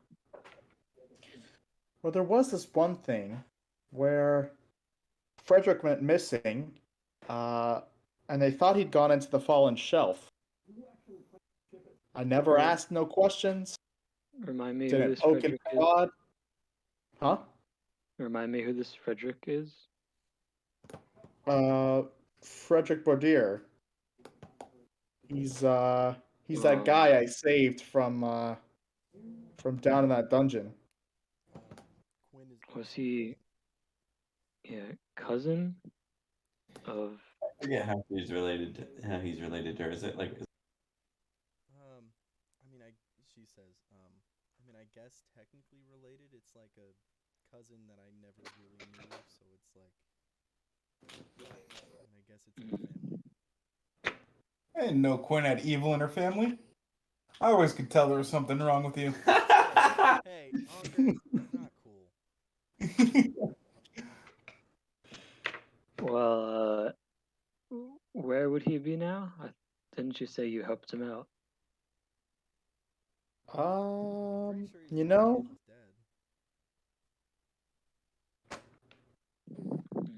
if that's where he is, that's where he is. I'm not sure what exactly you would look to do in Canondor, but I don't believe I could officially sponsor some sort of investigation through you as part of. Lonmonfondon is hurt. Cyrian just said, I can't officially sponsor an investigation. Well, you understand that I'm the position that I'm in right now, and cuts in with a hand up. I can go with him, I guess. all I'm saying is that anytime soon, and it's a franchise thing. Right. I All just I'm say, saying is that if you want to go to Canondor, it can't be under the name of Esbury until I either give word that I am sending someone, or they respond back with some sort of open communication about us sending investigation. But if you wanted to go as yourselves, and chair back, Carl lifts his mug of ale and says, "Wells Fargo, then," and tips it back. then I'm sure that would be more accepted. I just shout out and raise my glass and say, Going undercover, baby. Harlan Warder cheers you and heavy swings. I'm like that professor who's like, I can't tell you to do this, but PDF online. Aramon kind of like quietly tries to quietly say to you, maybe that's not the best idea. I don't know. I just like someone might Yeah. recognize him as being part of Wells Fargo, and a lot of people know that you're part of Wells Fargo. Yeah, that's a good point too. Which was on my mind. Perhaps. Just, like if anyone recognized that it was someone connected to you, sponsored or not, without word or not, they'd know that you were involved. And they'd know that we were involved.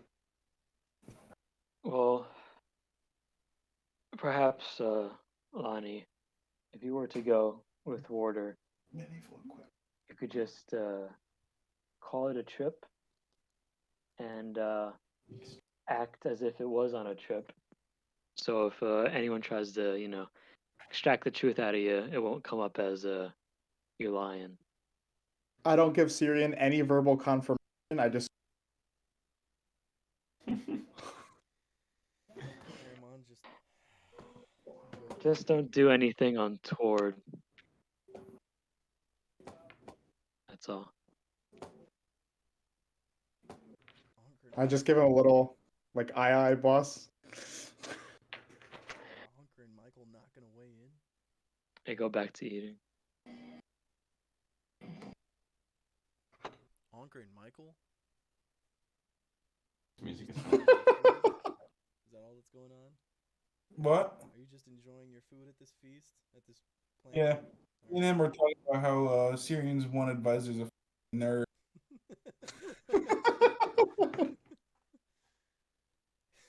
Yeah. He doesn't notice. Yeah, if straws existed, we would be shooting spitballs at him. At the grown-up table. Yep. Mm-hmm.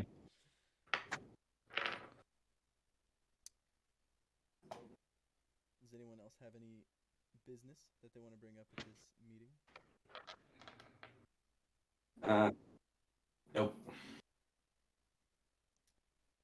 I've got my mission. Man, if only we had some new faces that we could send out to the different regions so that they could, get information.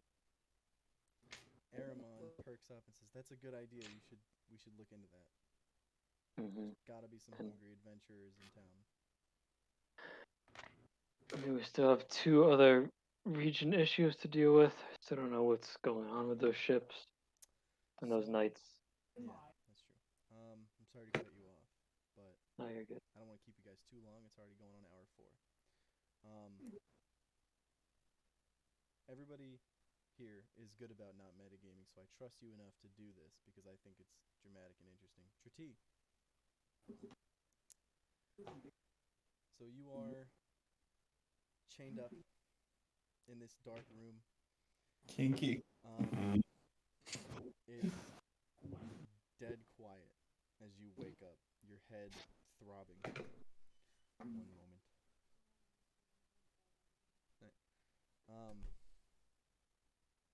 Yeah, so you're chained up, head throbbing in this dark room. The dark-skinned woman before you says to the woman next to her and behind her, Holy shit! interesting that we'd find your son so soon after your arrival. And your mother in the back says, interesting indeed. Am I like gagged or anything, You're or not can I gagged. talk? You are free to speak. Gagging? So I'm gonna address my mom here. I'm like, was this your doing? This whole ambush? Is this you? Did you send these people after me? My dearest mother. Make an insight check for me.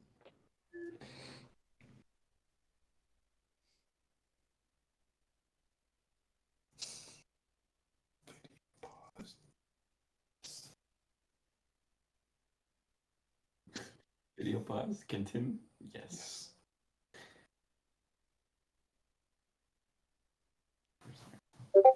Oh shit. Mine too. Ooh, high number. Very high number. Oh, crit. I didn't. You have 2 insight. That's hilarious. I do. No, if it was an Arcana roll, it would almost be 40. Insane. Hey, a crit is a crit.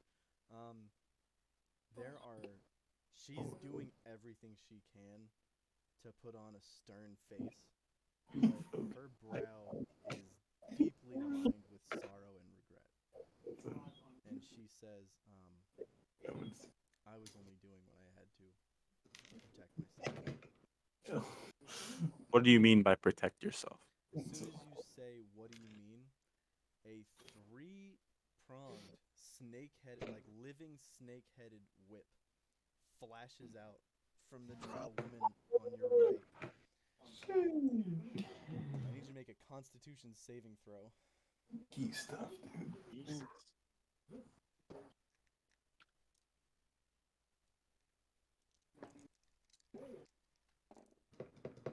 Got a mommy key. Oh, wow. Okay, I got the other kind of crit. +4, so it's a 5.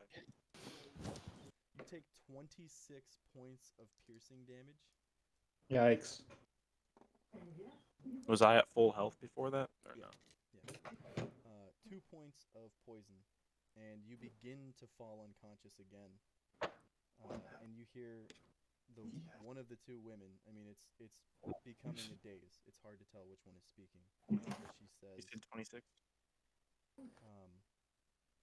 what do you say? Sorry, finish. No, okay. She says, he'll have to learn our customs if he's to be a good torture subject. And you fall unconscious. How much damage did you say it took? I think it was 26 piercing and then 2 poison. Okay. It's 28 total. And that is where we're gonna end. Cool.